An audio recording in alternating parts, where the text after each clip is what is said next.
This is not your conversation anymore, Rhett said, and the diner went dead silent. Darren Cole froze mid-sentence, his hand still raised near Lena's shoulder. Humiliation caught in his throat like a bone.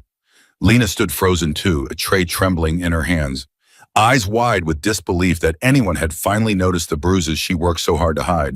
If you've ever watched someone suffer in silence and wished you could do something about it, stay with me till the end of this story and tell me in the comments what city you're watching from tonight, so I can see how far this story has traveled. Lena Harper had learned a long time ago that silence was survival. She learned it the way a person learns to walk on ice, carefully, quietly testing every step before putting her full weight down. In the diner off Route 9 in a town called Harris Valley, where the gas station and the church and the feed store were the only things that mattered, Lena moved through her shifts like a woman crossing a frozen lake, never quite sure when the surface would crack beneath her. The bruise on her cheekbone that morning is 3 days old, yellowing at the edges, and she had learned exactly how much foundation covered it and exactly how much didn't. She'd learned it the way she'd learned which booth needed extra napkins and which regular liked his coffee black with 2 sugars on the side, never mixed in. Small mercies, small precisions, a life measured out in careful, silent adjustments. "Order up," called Marta from the kitchen window, sliding 2 plates of eggs and bacon onto the pass, and Lena moved toward them the way she moved toward everything now, fast, efficient, invisible. She was 29 years old, though the exhaustion behind her eyes made her look older, and she had worked at Cole's Diner for 4 years, which was 3 years and 8 months longer than she should have stayed.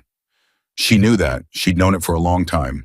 Knowing it and being able to do anything about it were 2 very different things, and the gap between them was where Lena Harper had built her entire life. Darren Cole owned the diner, and Darren Cole owned in his mind everyone who worked in it. He was a big man, not tall so much as wide, with the kind of face that could look friendly to strangers and look like a closing door to anyone who worked for him. He wore a name tag that said manager, even though it was his name on the deed, because he liked the word. He liked the sound of it. He liked saying it. "Lena," his voice cut across the diner floor that morning, sharp enough that 2 customers at the counter glanced up. "Table 6 needed their check 5 minutes ago. You want to explain to me why you're standing there, staring into space instead of doing your job?" "Sorry, Darren, I'm on it. Sorry doesn't refill nobody's coffee." He said it loud the way he always did, making sure the words carried to the corners of the room, making sure everyone heard him correct her. "You're lucky I keep you around. You know that girls like you don't exactly have people lining up to hire them." Lena didn't answer. She'd learned that answering only gave him more to work with. She grabbed the check from the register and carried it to table 6, where an elderly couple sat finishing their pancakes, and she smiled at them. The practiced smile she'd perfected over 4 years, the one that didn't reach her eyes but fooled almost everyone who wasn't looking closely. "Here you go, folks. Y'all have a good morning." "You too, sweetheart," the old woman said, patting Lena's hand, and for just a moment, one small, fragile moment, Lena felt something crack open in her chest, some old ache that had nothing to do with bruises and everything to do with being spoken to like a person instead of a problem. Then Darren's voice cracked across the diner again, and the moment closed. "Table 6, are we having a party over there, or are you going to get back to work?" She got back to work. It was 9:40 in the morning when the sound started, a low rumble, distant at first like weather rolling in from somewhere far off. Lena barely registered it. Trucks passed on Route 9 all the time, big rigs hauling freight through the valley, and she had long ago trained herself to filter out the sounds of the world outside the diner's windows, because the world outside wasn't where her attention was allowed to go. But the rumble grew. It didn't fade the way a passing truck would fade.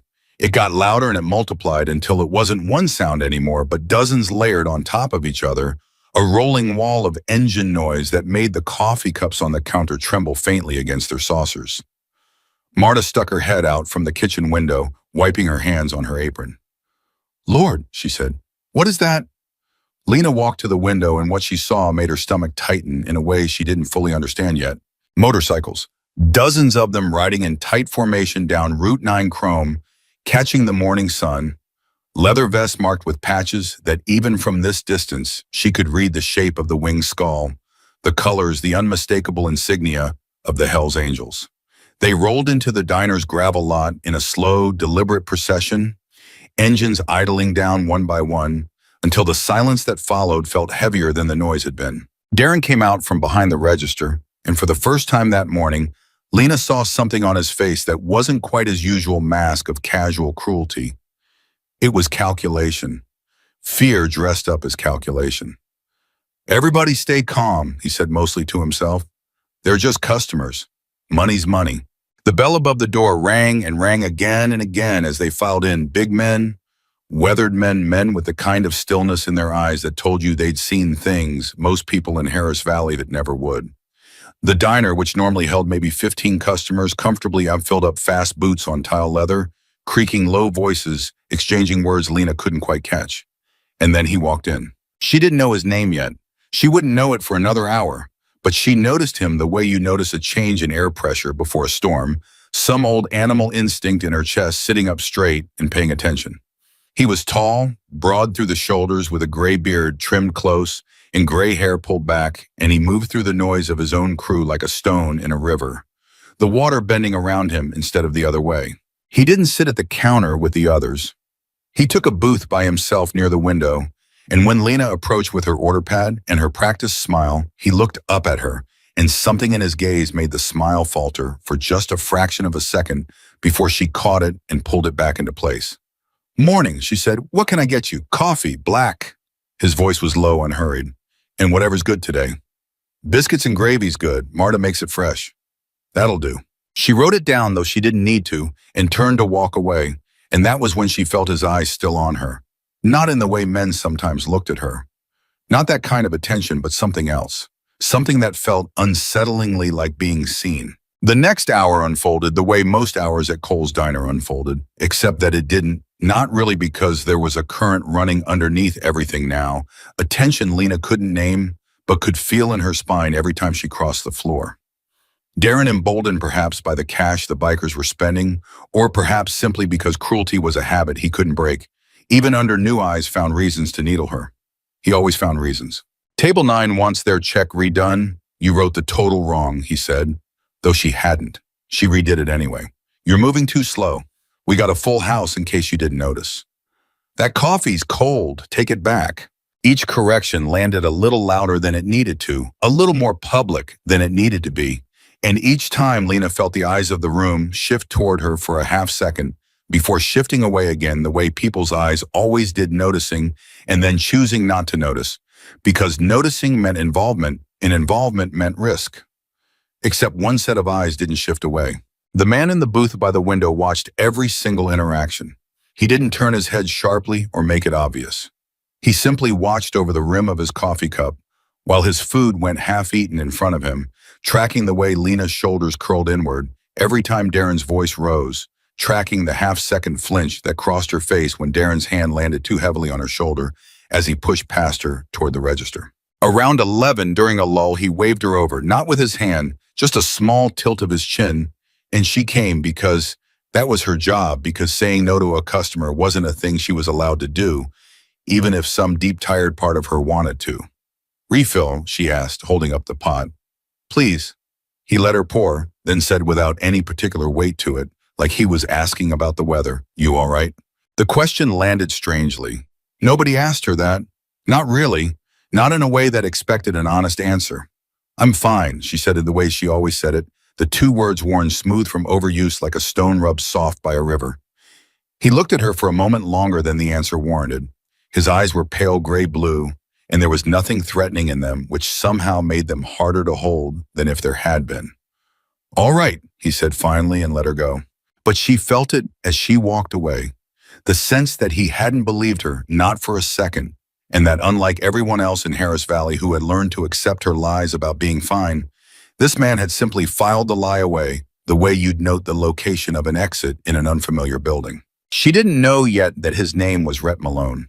She didn't know that the men who rode with him called him Rex, not because he demanded it, but because it was the kind of name that attached itself to men who didn't have to raise their voice to be obeyed. She didn't know that in the world he came from silence, like his wasn't passivity, it was the loudest thing in the room. All she knew was that for the first time in longer than she could remember, someone had looked at her and seen through the fine. The lunch rush hit like it always did, a wall of hunger and impatience rolling through the door in waves, And Lena threw herself into the work the way she always did because work was the only thing that made the hours pass without her having to think too hard about the life she was living inside of. It was during this rush that the first real crack appeared. Darren, moving fast behind the counter, reached across her to grab a pot of coffee. At the exact moment she was reaching for the same pot, and their hands collided and the pot tipped, and scalding coffee splashed across the counter and across the edge of her wrist. She gasped more from surprise than pain and jerked backward, and in doing so knocked a tray of plates from the counter's edge. The plates shattered against the tile in a sound like a small explosion. Gravy and eggs and broken ceramic scattering across the floor, and the diner for one suspended second went completely silent. Then Darren's face went red. "Are you kidding me?" His voice wasn't loud yet, but it had the particular quality of a voice about to become loud, a held breath before a shout. "Do you know how much that just cost me? Do you have any idea?" "It was an accident, Darren. You bumped my—" "Don't." He pointed a thick finger at her close enough that she instinctively stepped back. "Don't you dare try to make this my fault. You're the one holding the tray. You're always the one who can't keep her head straight. You know that I don't know why I keep you on." Every conversation in the diner had stopped. Forks hovered over plates. The bikers at the counter had gone quiet too, though quiet in a different register than the rest of the room. Not embarrassed silence, but watchful silence, the kind of stillness that precedes a decision. Lena crouched down, scalded wrist forgotten, and began gathering broken plates with shaking hands, murmuring apologies that nobody had asked for and everybody could hear. "I'm sorry. I'll clean it up right now. I'm sorry, Darren. You're sorry." He laughed short and ugly. "You're always sorry. Sorry doesn't pay for broken dishes. Sorry doesn't run this place. I swear sometimes I wonder if you even want to keep this job, way you carry on." "I want to keep it. I do. I'm sorry. I'll pay for the pays. Damn right you'll pay for them." It was in this moment Lena on her knees on the diner floor, gravy soaking into the fabric of her uniform pants, voice cracking with an apology she shouldn't have had to give, that the booth by the window went still, in an entirely different way. Rhett Malone set down his coffee cup. He didn't slam it. He didn't make a scene of the gesture.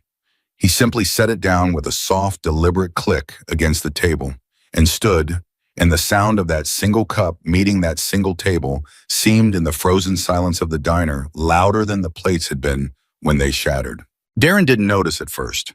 He was too busy standing over Lena, watching her clean up a mess that was half his fault, still muttering about the cost of dishes and the cost of carelessness, and the cost always of keeping her around.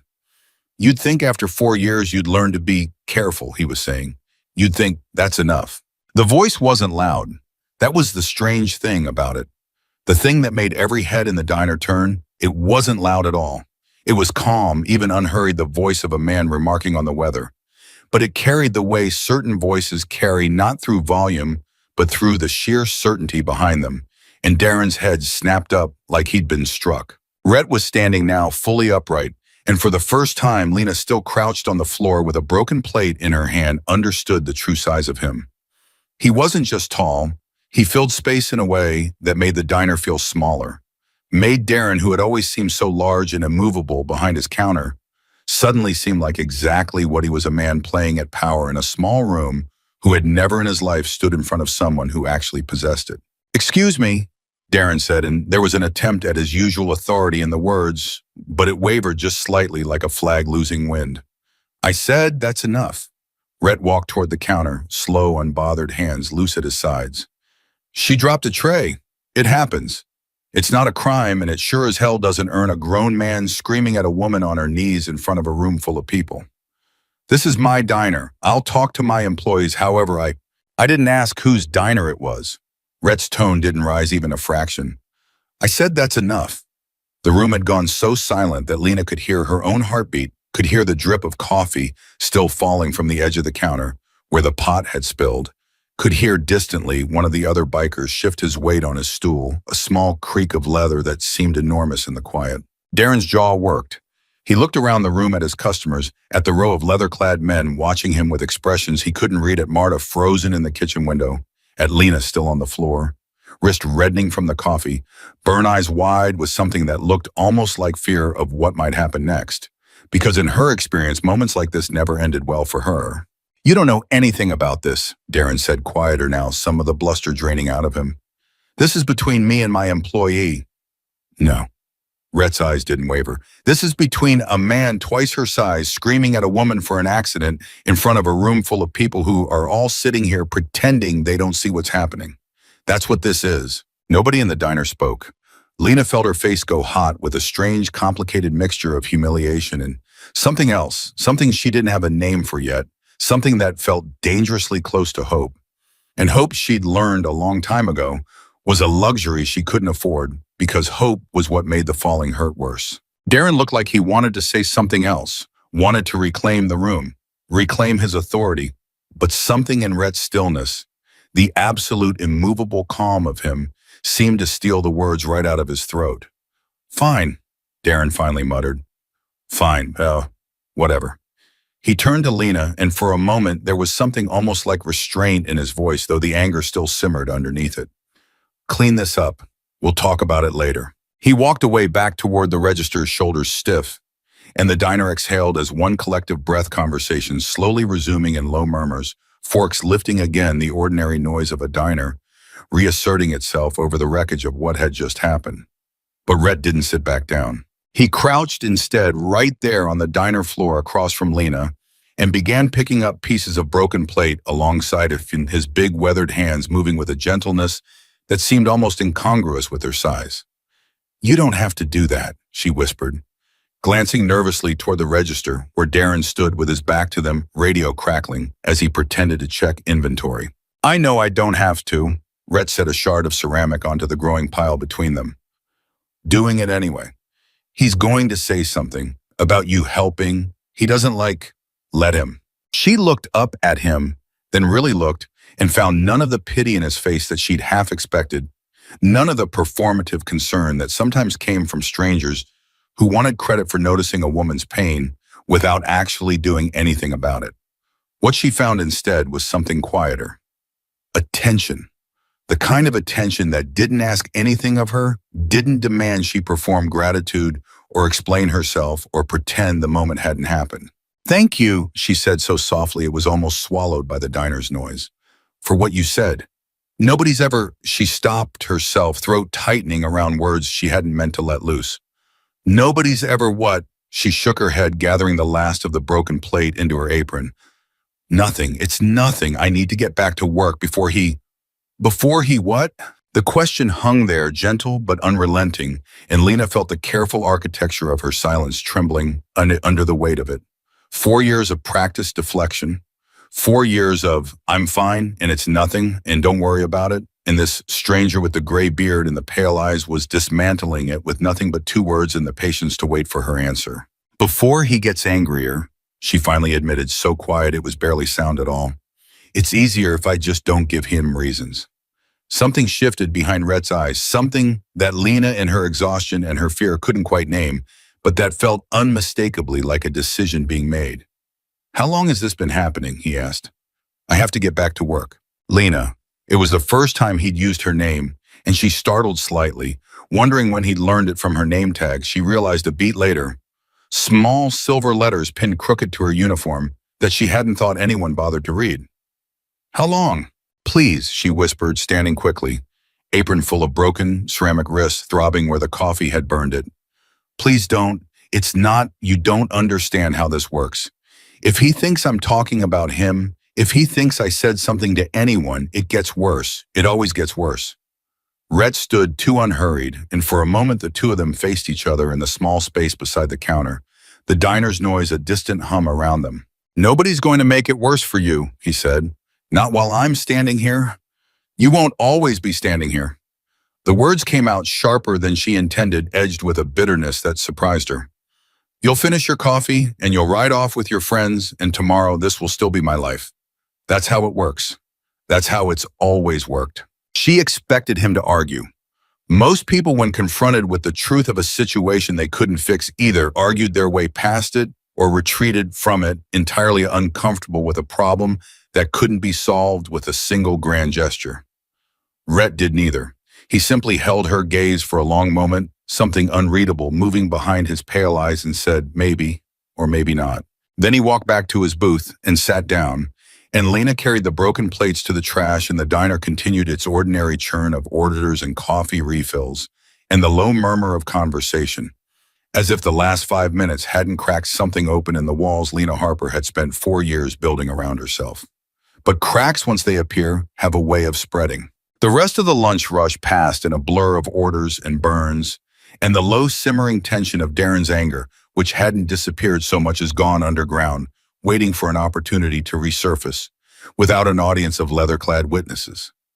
Lena felt it every time she passed him, the tightness in his jaw, the way his eyes tracked her movements with a coldness that promised a reckoning later once the diner had cleared out and it was just the two of them and the empty tables. She'd felt that coldness before. She knew exactly what it meant. Around 1:30, the crowd began to thin. Bikers finishing their meals in 2s and 3s boots, scraping against tile as they rose and drifted toward the door engines starting up outside, in a rolling chorus that built and then gradually faded as they pulled out of the lot one by one. Lena watched through the window, half of her, hoping the man in the booth by the window would leave with them, would take his unsettling attention and his dangerous questions and disappear back into the world he'd rolled in from, and half of her, the half she didn't want to examine too closely, hoping he wouldn't. He didn't leave with the others. He sat at his booth long after his coffee had gone cold, long after his plate had been cleared, watching the diner empty out around him, with the patience of a man who had nowhere else he needed to be. Darren noticed this too, and it seemed to unsettle him more than anything else that had happened that day, the presence of a witness who refused to leave. "You need anything else?" Darren asked, eventually forcing something like his customer service voice back into his tone, though it came out strained. "We're going to be doing some cleaning soon, closing up the back section." "I'm fine where I am," Rhett said, not looking up from the cup he was turning slowly between his hands. "Take your time." Darren's smile tightened at the corners. He glanced toward Lena, who was wiping down an empty booth 2 tables away, and something passed across his face, a recalculation. Lena thought a man reassessing whether his usual methods were safe to deploy with an audience still present, however small that audience had become. He chose caution for now. "Lena," he called, voice clipped but controlled. "Once you're done with that, go ahead and restock the coffee station. We're running low on filters." "Okay." She moved to the coffee station, aware of Rhett's eyes on her from across the room, aware in a way she hadn't been aware of anything in years. The strange sensation of being watched, not with suspicion or hunger, or the low-grade threat she'd grown used to from men, but with something that felt disturbingly like concern. It was nearly 2 o'clock when Rhett finally rose from his booth, dropping a stack of bills on the table that Lena would later discover was nearly 3 times what his meal had cost. He walked toward the door, and Lena, restocking napkin dispensers near the register, felt her chest tighten with something she couldn't name relief. Maybe that the tension of his presence was finally leaving, or something closer to loss. The strange ache of watching a door close on a possibility she hadn't let herself fully imagine. But he didn't walk out the door. He stopped at the counter instead, in front of Darren, who straightened up with the practiced smile of a man dealing with a difficult customer he was eager to see gone. "Everything all right?" Darren asked. "Hope the trouble earlier didn't spoil your meal." "Meal was fine." Rhett's voice was as calm as it had been all day, but there was something underneath it now, something with more weight. "I want to ask you something." "Sure, go ahead." "You got a waitress used to work here, Beth Sutter." The name landed in the diner like a stone dropped into still water. Lena, near the register, felt her hands freeze around the napkin dispenser. She hadn't heard that name spoken aloud in almost 2 years, not since Beth had simply stopped showing up one day. Her apartment emptied out within a week. No forwarding address, no goodbye, nothing but silence where a person used to be.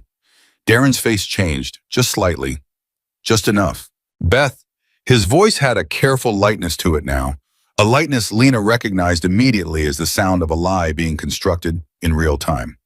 "Yeah, she worked here a while back. Quit suddenly, moved on. Girls come and go in this business. You know how it is." "That's so." Rhett's eyes held Darren's without blinking. "Funny thing, I asked around town a little. Nobody seems to know exactly where she moved on to. I couldn't tell you. Wasn't my business to keep track of her after she left." "No," Rhett said slowly. I don't suppose it was. He turned then without another word and walked toward the door, the bell ringing softly above him as he stepped out into the gravel lot. And Lena watched through the window as he swung a leg over his motorcycle, started the engine with a low, deep rumble, and rode away down Route 9 without looking back. The diner felt strangely hollow once he'd gone. The ordinary sounds of the place, the hum of the refrigerator, the drip of the coffee machine, the distant clatter of Marta washing dishes suddenly loud in a way they hadn't been all day, as though the entire building had been holding its breath in his presence, and only now remembered how to exhale. Darren stood very still behind the counter for a long moment, staring at the door, and when he finally turned around, whatever careful control he'd maintained while Rhett was in the room had evaporated entirely.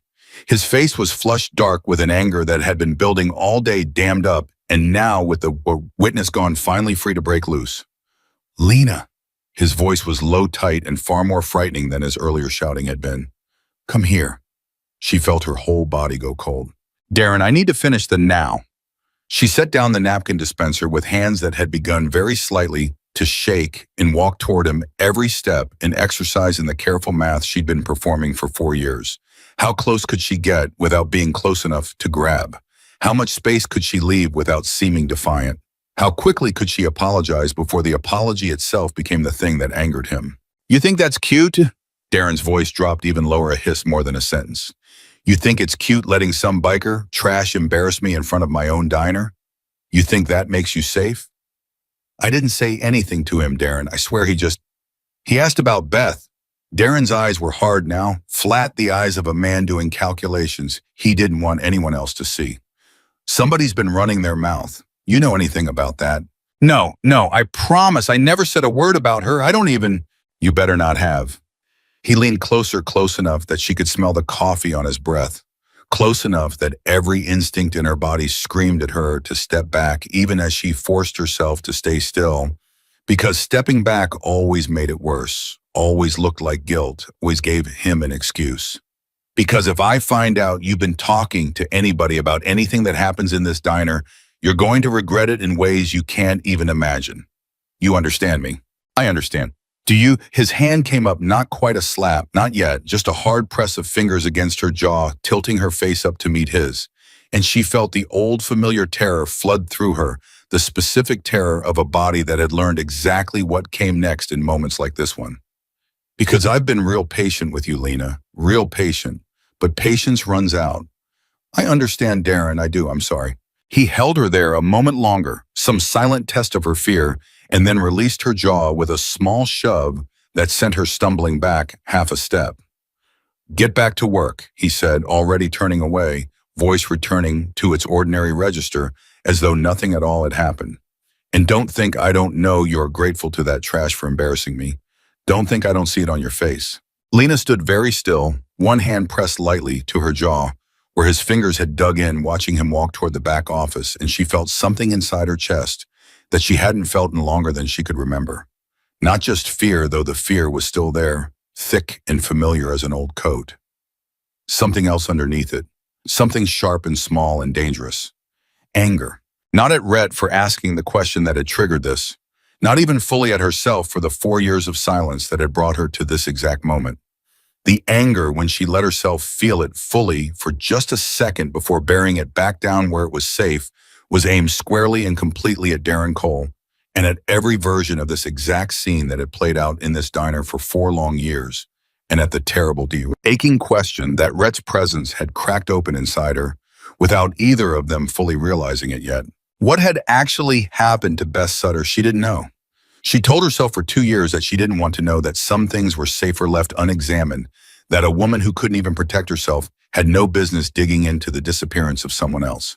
But the question sat there now, lodged in her chest like a splinter, refusing to be ignored the way it had been ignored for 2 years. The rest of her shift passed in a fog. She refilled coffee cups and cleared plates and wiped down tables with the mechanical efficiency of 4 years of practice. But underneath the surface of her movements, something had shifted, some tectonic plate in the architecture of her life, beginning almost imperceptibly to move. At 6 o'clock, her shift finally ended, and she walked out into the parking lot where her old sedan sat in its usual spot near the back fence, and she was fumbling for her keys when she saw it, a small folded piece of paper tucked beneath her windshield wiper. The kind of thing that might have been an advertisement or a parking notice, if not for the fact that it was handwritten block letters pressed firm into the paper. She pulled it free with trembling fingers and unfolded it there in the gravel lot, the evening light beginning to slant gold and long across the valley. In case you need. The number below it was written clean and simple, no name attached, though she didn't need a name to know exactly whose handwriting this was, exactly whose voice she could hear saying the words if she closed her eyes. She stood there for the long moment, the note trembling slightly in her hand, the weight of the entire day pressing down on her, the humiliation, the burn on her wrist, the fresh bruise already forming where Darren's fingers had dug into her jaw, and underneath all of it, this strange, unfamiliar thing, a piece of paper with a phone number on it, an offer of something she didn't have a name for yet, extended by a stranger who had walked into her life for exactly one lunch shift and had somehow seen more of her truth than anyone else had bothered to see in 4 long years. She folded the note carefully and slid it into her pocket, and she didn't call it that night, though her fingers hovered over her phone more than once in the quiet dark of her small apartment, the weight of Darren's threats still fresh in her mind, the old fear still whispering that reaching out to anyone at all was the single most dangerous thing she could do. But she didn't throw the note away either. And that, though she didn't fully understand it yet, was the first small crack in 4 years of silence. Not the calling, not yet, but the simple, quiet decision to keep the number. Instead of destroying it, to let the possibility exist, instead of extinguishing it, the way she'd extinguished every other possibility of escape that had ever crossed her path. Somewhere across the valley, Rhett Malone sat on the porch of a rented room above a hardware store, phone in his hand, scrolling through what little information he'd managed to gather in a single afternoon of careful questions asked to careful people.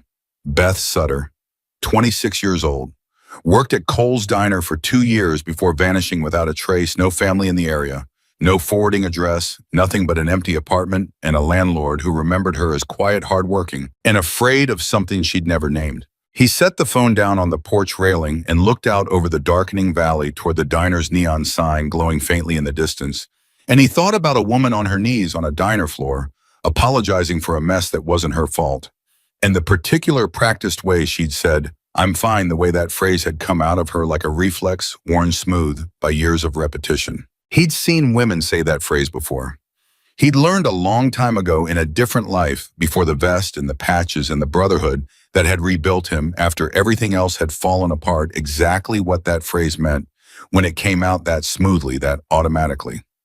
It meant the opposite of fine. It always did. He didn't know yet what he was going to do about it. He didn't know if the folded note under her windshield wiper would ever amount to anything more than a piece of paper thrown away in a moment of fear, or if it would become the first thread in something larger, something that might finally answer the question of what had happened to a young woman named Beth Sutter 2 years ago, and what might happen to Lena Harper if nobody intervened. But he knew he wasn't leaving Harris Valley. Not yet.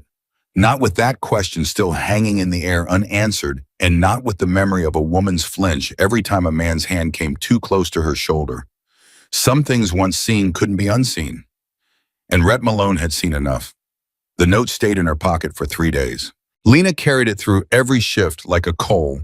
She couldn't decide whether to hold on to or drop, feeling its presence against her hip every time she reached for a coffee pot, every time Darren's voice cracked across the diner floor, every time she caught herself glancing toward the window, as if a line of motorcycles might come rolling back down Route 9 just because she needed them to. They didn't come back. Not on the first day, not on the second.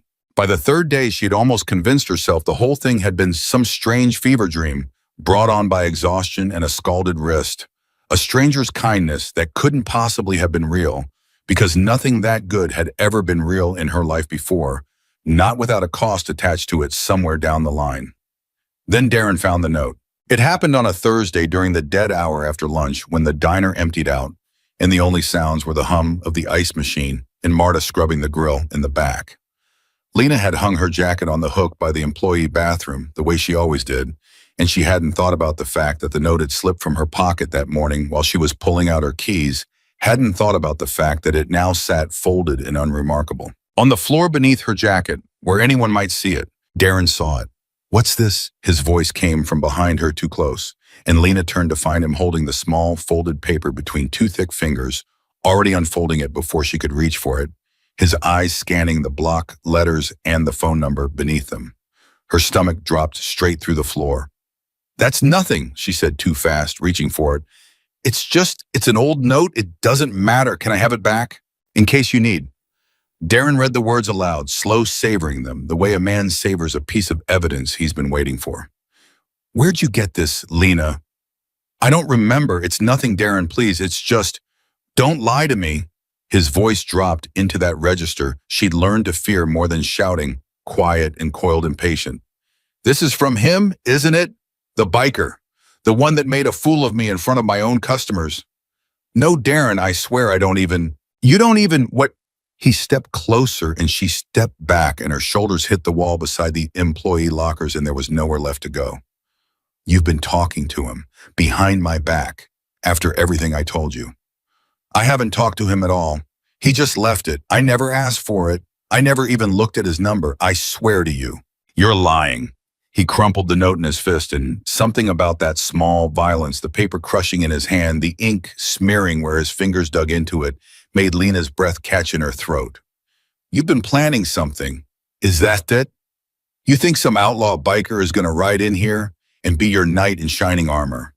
Is that the fantasy you've been running in that head of yours? That's not what this is." "Then what is it?" She didn't have an answer that would satisfy him. There was no answer that would satisfy him, not anymore, not with the note crumpled in his fist, in his face, inches from hers, in 4 years of careful silence, collapsing in real time in a hallway that smelled like bleach and old coffee grounds. "I'm going to ask you one more time," Darren said, voice dropping even lower, almost gentle now, which was somehow worse than the anger. "Have you called that number?" "No." "Are you going to?" The question hung there, and Lena felt something strange happen inside her chest. Not fear, not exactly though. Fear was still present, still thick in her throat. Something else moved underneath it. A small, hard kernel of resistance she hadn't felt in years, a splinter of the woman she'd been before 4 years of Darren Cole had worn her down into something smaller. "I don't know," she said. It wasn't defiance, not really. It was honesty, plain and unadorned, the first honest thing she'd said to him in longer than she could remember. But to Darren, honesty that didn't bend to his will might as well have been a slap across the face. His hand shot out and grabbed her wrist, the same wrist, still tender from the coffee burn, 3 days before, and squeezed hard enough that she gasped a sharp involuntary sound that seemed to satisfy something dark and hungry behind his eyes. "Listen to me very carefully," he said. "You call that number, you tell that trash anything about what happens in this diner, and I promise you your life gets so much smaller than it already is. You understand I know people. I know how to make problems disappear." The word disappear landed in the small hallway like a dropped weight, and Lena felt her whole body go cold because she understood with a sudden and terrible clarity exactly what he was telling her, exactly what he might have told Beth Sutter 2 years ago in this same hallway, or one just like it. "Are you threatening me?" The words came out before she could stop them, quieter than she meant them to be, but steady. Darren's grip tightened for one more second before he released her wrist, shoving it away from him like something distasteful. "I'm reminding you," he said, "how good you've got it. Now get back to work before I dock your pay for standing around." He walked away, tossing the crumpled note into the trash can by the register as he passed it, and Lena stood alone in the hallway for a long moment, cradling her aching wrist against her chest, staring at the small wadded ball of paper visible through the clear plastic liner of the trash can. She waited until he disappeared into the back office. Then she walked to the trash can, reached in, and pulled the note back out, smoothing the crumpled paper against her apron as best she could. The ink smudged now, but the number still legible. She didn't fully understand in that moment what had changed in her. But something had. Some threshold had been crossed in that hallway. Some old fear finally meeting a resistance it hadn't met in years, and though her hands were still shaking as she slid the note back into her pocket, there was something underneath the shaking, now a decision forming, slowly the way ice forms on still water, invisible until suddenly it wasn't. She called the number that night. Her hands trembled so badly it took her 3 tries to get through all the digits correctly, and when the line finally connected and began to ring, she nearly hung up. Nearly threw the phone across her small apartment and told herself she'd imagined the whole thing, that this was madness, that Darren was right and she was chasing some fantasy that would only make everything worse. Then the ringing stopped. Yeah. His voice was exactly as she remembered it, low, unhurried, utterly without pretense. It's Lena. Her voice came out smaller than she wanted it to. From the diner. You left me I know who you are. There was no surprise in his voice, only a quiet, steady attention, as though he'd been waiting for this call, without any real certainty it would come, and had made peace with either outcome. You all right? The question again, the same one from the diner, the one that had cracked something open in her 3 days ago. No, she said, and the words surprised her as much as it seemed to land on him, a beat of silence on the line before he spoke again. Tell me what happened. So she did. Haltingly at first, then faster, the whole story spilling out of her in a rush. She couldn't have stopped, even if she'd wanted to, the note Darren finding it, the crumpled paper, the hand around her wrist, the word disappear hanging in the hallway air like smoke that wouldn't clear. When she finished, there was a long silence on the line, long enough that she wondered if the call had dropped. He threatened you, Rhett said finally. His voice hadn't risen at all, but something in it had changed, gone flatter, harder, like stone settling into place. He does that. It's not new. It's not supposed to be normal either. A pause. You said he mentioned making problems disappear. Those his exact words. Close to it. Why be when you had? Another silence, this one heavier than the last, and when Rhett spoke again, his voice was careful in a way that told Lena he was choosing his words with deliberate precision. Lena, I need to ask you something, and I need you to think hard before you answer. Before you started working there, or maybe when you first started, did you ever hear anything about a woman named Beth Sutter? Anything at all? Rumors, things people said and then stopped saying. The name hit her the same way it had hit her 3 days ago at the diner counter, a small, cold shock that ran straight down her spine. I worked with her, Lena said slowly, for almost 2 years. She was quiet, kept to herself, kind of like me, I guess. She swallowed. She just stopped showing up one day. Darren said she quit. Nobody really asked questions because that's not really something you do around here. People come and go. Did she quit or did she disappear? I don't know, Lena admitted, and the admission felt like something breaking loose inside her. Some door she'd kept firmly shut for 2 years finally creaking open on rusted hinges. I never let myself think about it too hard. I was scared to. I thought if I asked too many questions, I'd end up like her, whatever that means. That's smart, Rhett said, and there was no judgment in it, only a kind of weary understanding. Scared people who ask questions are the ones who end up disappeared. It's the ones who stay quiet that usually survive. Problem is, staying quiet doesn't fix anything. It just keeps you alive long enough to watch it happen to somebody else. Lena sat very still on the edge of her bed, phone pressed to her ear, feeling the full weight of 2 years of buried unease finally surfacing all at once. What are you saying? She asked. You think something happened to her? Something Darren did. I think Rhett said that a man who threatens to make people disappear usually has some experience with the concept. I don't know what happened to Beth Sutter yet, but I intend to find out. Why? The question came out sharper than she meant it to, edged with something like suspicion. Because 4 years with Darren Cole had taught her that nobody did anything without wanting something in return, and she didn't yet understand what a stranger on a motorcycle could possibly want from her or from a woman he'd never met. Why do you care? You don't know either of us. You rode into town for one lunch and now you're asking about disappearances like it's your job. There was a pause on the line, and when Rhett spoke again, his voice had dropped into something quieter, more private, a register she hadn't heard from him before. Because I've spent a long time in my life not paying attention when I should have, he said. There was somebody once, a long time ago, before the vest, before any of this, who needed somebody to notice what was happening to her, and I didn't. I was too caught up in my own mess to see it until it was too late. I've carried that a long time, Lena. Longer than I care to admit. What happened to her? She's not here anymore. His voice stayed level, but something underneath it had gone very still, very careful, like a man walking around the edge of a wound that hadn't fully healed. That's all I'll say about it. But I made myself a promise after that.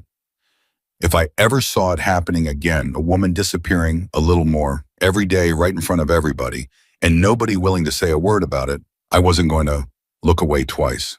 Lena sat with that for a long moment, the confession settling into the quiet of her apartment like something sacred, something she hadn't expected to be handed by a man she'd known for exactly one lunch shift and one phone call. "I don't know what I want you to do," she said finally, honestly. "I don't even know what I want for myself anymore. I've been surviving so long, I forgot there was supposed to be something after surviving." "You don't have to know yet," Rhett said. "You just have to stay safe long enough to figure it out. Can you do that?" "I don't know." That's an honest answer. I'll take it. A pause and then gentler, "Lena, if things get bad, if he puts his hands on you again, if he does anything more than yell, you call me. Doesn't matter what time. I don't care if it's 3 in the morning. You call and I'll be there before you finish explaining why. You don't even know how far away you are." "Doesn't matter how far, I'll be there." She didn't know what to say to that, so she said nothing, and the silence between them stretched out, not uncomfortable, just full of things neither of them had the language for yet. "Get some sleep," Rhett said eventually. "Tomorrow's another shift, and you're going to need to be steady on your feet." "You say that like you know something's coming." "I've got a feeling," he said. "Men like Darren Cole, once they feel cornered, they don't calm down. They escalate. You should be ready for that." He was right, though neither of them could have known exactly how right or how soon. The next morning arrived, gray and heavy clouds pressing low over Harris Valley, and Lana walked into the diner with the strange, hollowed-out feeling of a person who has slept only in fragments, her mind circling all night around the conversation with Rhett, around the name Beth. Sutter around the word disappear that Darren had used so casually, so confidently, like a tool he'd used before and knew the shape of. Darren was already there when she arrived, standing behind the counter with a stillness that immediately put her on alert. He didn't look up when the bell above the door rang. He didn't call out his usual sharp greeting, the one designed to remind her first thing every morning exactly how replaceable she was. He just watched her walk in, eyes tracking her the entire way to the employee area, and something about that silent, patient attention frightened her more than any of his shouting ever had. "Morning," she said carefully, hanging up her jacket. "Morning." His voice was flat, controlled, too controlled. She didn't ask what was wrong. Asking questions had never once made her situation better, and she'd learned over 4 years that silence was the only currency that occasionally bought her a few hours of peace. The morning rush came and went, and Darren said little, watch much, and Lena felt the pressure of his attention building behind her spine like weather gathering before a storm. It was nearly 10:30 in the lull between breakfast and lunch when he finally spoke again, his voice pitched low enough that only she could hear it. "I made some calls this morning," he said, wiping down the counter with slow, deliberate strokes. "About your biker friend." Lena's stomach tightened.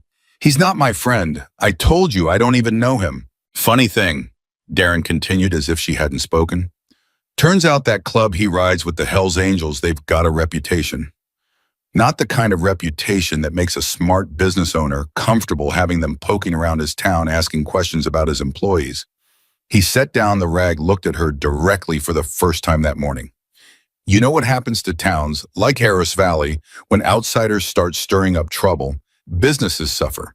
People get scared. And you know who they blame when a nice, quiet town suddenly isn't quiet anymore." "I haven't done anything, Darren. You brought this here." His voice, still quiet, had an edge to it now, something sharpening beneath the surface calm. "Whether you meant to or not, you brought this here. And now I've got a decision to make about whether keeping you around is worth the trouble you're causing me." The threat was clear enough, even wrapped in the language of business decisions and reputation, and Lena felt the old familiar fear rise up in her chest.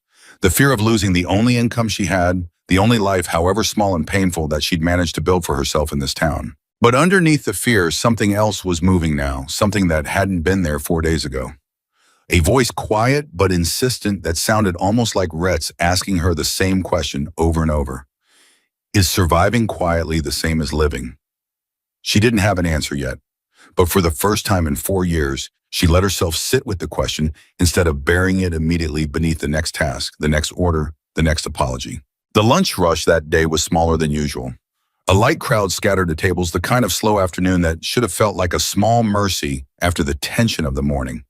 Instead, it felt like the quiet before something, a held breath, stretching thin across the diner floor. At exactly 1 o'clock, the bell above the door rang, and Lena looked up to see a man she didn't recognize, Walking mid-40s, clean-cut, wearing a jacket too formal for a roadside diner, carrying himself with the particular stiffness of someone accustomed to being listened to.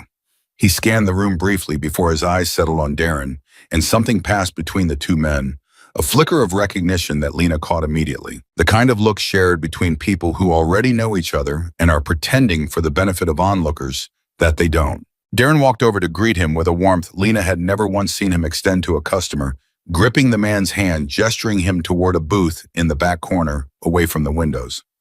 "Table 3, get them coffee," Darren called to her voice back to its usual business register, though something underneath it felt strange, coiled.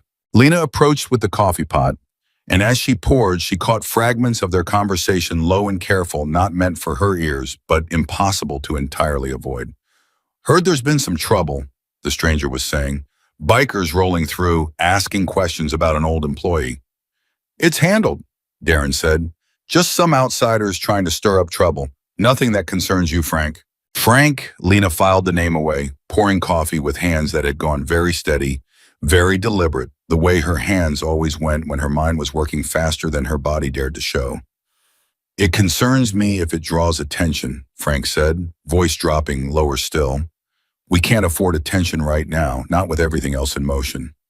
"I said it's handled." Darren's voice had an edge to it now, a warning. "Drop it." Frank glanced up, and his eyes caught Lena's for just a moment, a cold, assessing look, the kind that made her skin crawl, before he looked back at Darren and lowered his voice further to the rest of their conversation dissolving into a murmur she could no longer parse. She walked away with the coffee pot, heart hammering, mind racing through what she'd just heard. Everything else in motion. What did that mean? What kind of business partnership did Darren Cole have that required careful coded conversations in the back corner of a roadside diner, conversations about attention and trouble, and things that needed to stay handled? She thought of Beth Sutter. She thought of the word disappear. And for the first time, she let herself fully consider the terrifying possibility that Darren's cruelty toward her wasn't the only secret this diner was hiding. She didn't get a chance to think much further on it, because at that exact moment, the low, familiar rumble of motorcycle engines rolled through the parking lot outside, and every head in the diner turned toward the windows. It wasn't the whole convoy this time. Just 3 bikes pulling into the gravel lot with an unhurried confidence, and Lena's chest tightened with a complicated rush of emotion as she recognized Rhett dismounting the lead bike, removing his helmet, running a hand through his gray hair before walking toward the diner door. Darren saw him too. His face changed instantly, the warmth he'd shown Frank draining away, replaced by something harder, more guarded. "Get rid of him," he muttered to Lena as he passed her, heading toward the back office. "I mean it. Don't serve him. Tell him we're full." But it was too late. The bell rang and Rhett walked in, and behind him 2 other men Lena didn't recognize, both wearing the same colors, both carrying the same watchful stillness she'd noticed in Rhett on his first visit. He didn't sit down this time.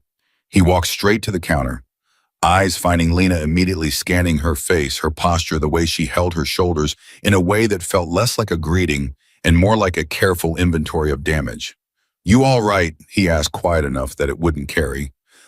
She stopped herself before the automatic lie could finish forming, surprised at her own hesitation. "It's been a hard morning." Something shifted in his expression, and he glanced past her toward the back office where Darren had disappeared, and toward the booth in the corner where Frank sat watching the exchange with narrowed, calculating eyes. "Who's that?" Rhett said, not really a question. "I don't know his name. Frank, I think." Darren seemed to know him. They were talking about... She lowered her voice further. "They were talking about trouble, about something needing to stay handled. I don't know what it means, but it scared me."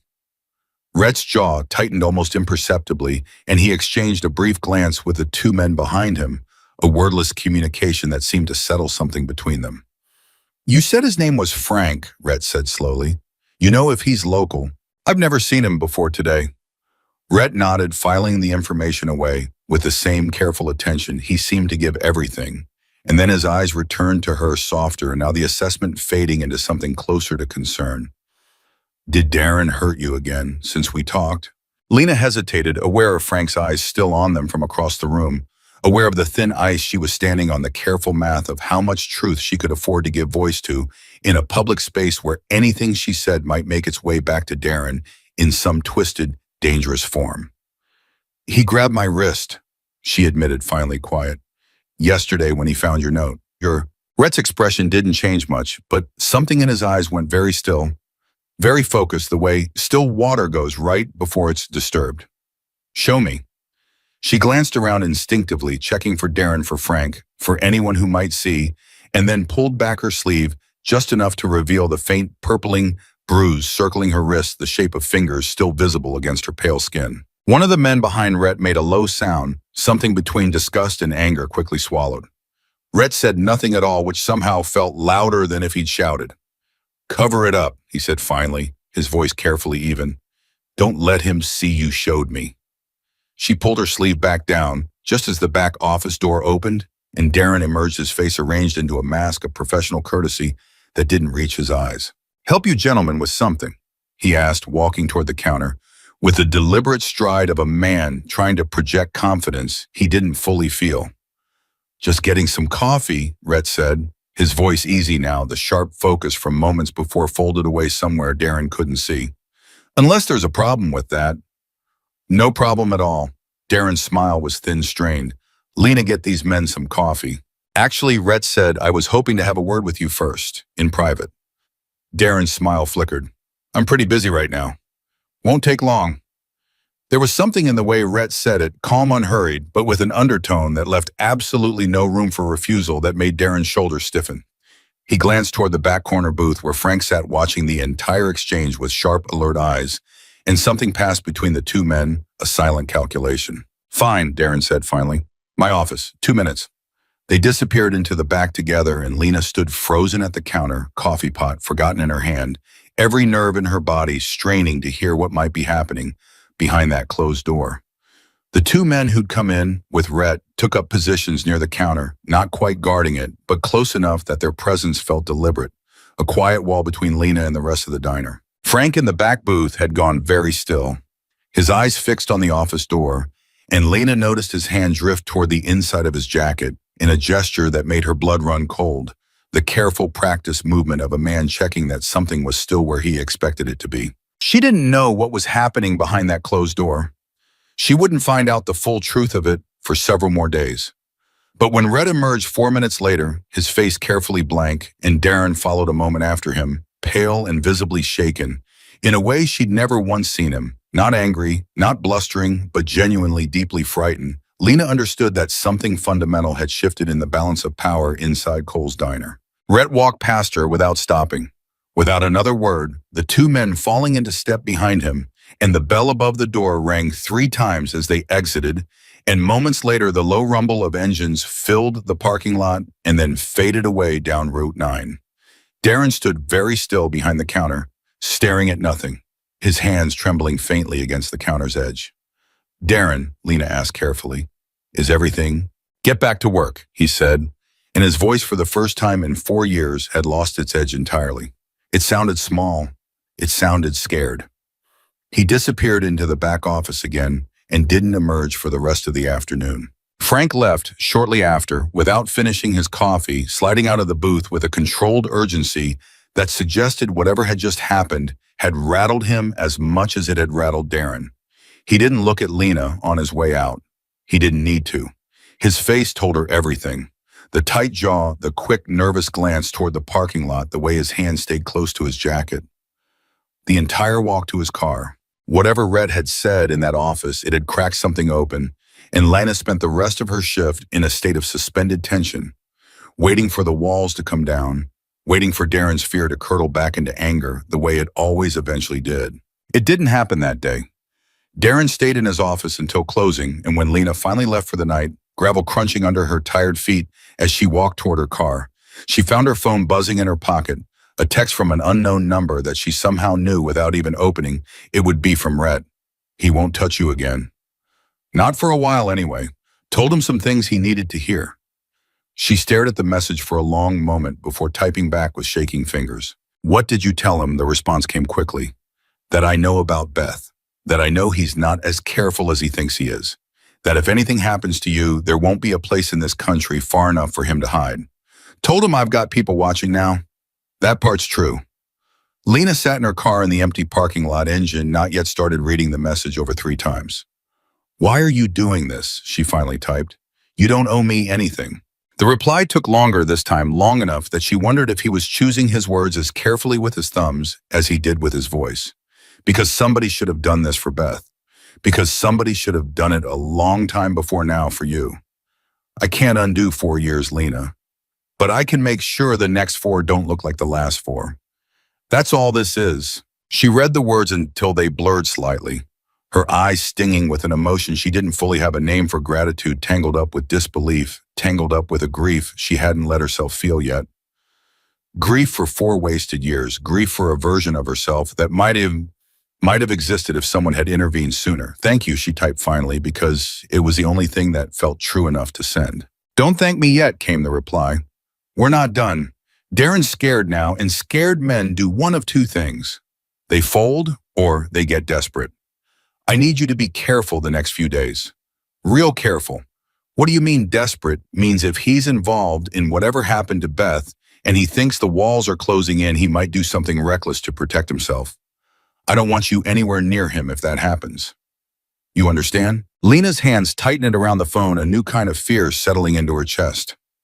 Not the old familiar fear of Darren's temper, but something sharper, something that suggested the stakes of this situation had just grown far larger than a single cruel boss and a frightened waitress. "What did he say when you mentioned it, Beth, in the office?" There was a long pause before the reply came through. "He didn't say anything. That's what worried me most. Man gets accused of something he didn't do. He argues, denies it, gets angry. Darren just went white and stopped talking entirely. That's not the reaction of an innocent man, Lena. That's the reaction of a man calculating how much trouble he's actually in." She sat with that in the darkening parking lot for a long time after the message stopped, the weight of it settling over her like a physical thing heavier than any bruise Darren had ever left on her skin. 2 years she'd told herself not to think too hard about Beth Sutter. 2 years of convincing herself that ignorance was safety, that some doors were better left unopened. And now here she was sitting in her car in the dark, staring down the possibility that behind one of those unopened doors was something far worse than she'd ever let herself imagine, and that she might be the only person left standing close enough to the truth to finally drag it into the light. She drove home slower than usual that night, checking her mirrors more than she needed to, jumping at shadows that weren't there, the fear that had always lived quietly in the back of her mind, now sitting fully awake, fully alert, refusing to be ignored. When she finally pulled into her apartment complex and killed the engine, she sat in the darkness for a long moment before finally allowing herself to cry. Not the careful, contained tears she sometimes allowed herself after a particularly bad shift, but something larger, something that had been building for 4 years and had finally found a crack wide enough to escape through. She cried for herself, for the woman she'd been before Darren Cole had worn her down into something smaller. She cried for Beth Sutter wherever she was, whatever had happened to her. And underneath the tears, for the first time in longer than she could remember, she felt something that wasn't quite hope, not yet, but was at least its distant cousin. The possibility of an ending. The possibility, however faint, however far away, that this story didn't have to end the way it had always seemed destined to end. Her phone buzzed one more time before she went inside. "Get some sleep. Tomorrow we start figuring out what actually happened to Beth Sutter. I've got a feeling the answer's closer than either of us realized." Lena wiped her eyes, took a long, steadying breath, and typed back a single word before finally climbing out of her car and walking toward her front door, toward a night of sleep that would come easier than it had in years, despite everything, despite the fear, despite the uncertainty of what tomorrow might bring. Okay. Behind her in the quiet dark of the parking lot, she didn't notice the car idling 2 rows back. Engine off, headlights dark. A figure sitting motionless behind the wheel, watching her front door long after she disappeared inside. Frank had followed her home. Lena didn't know she was being watched. She slept that night for the first time in weeks without waking every hour to check the lock on her door, the exhaustion of the day finally pulling her under into something deep and dreamless, and when her alarm went off the next morning, she felt briefly almost normal.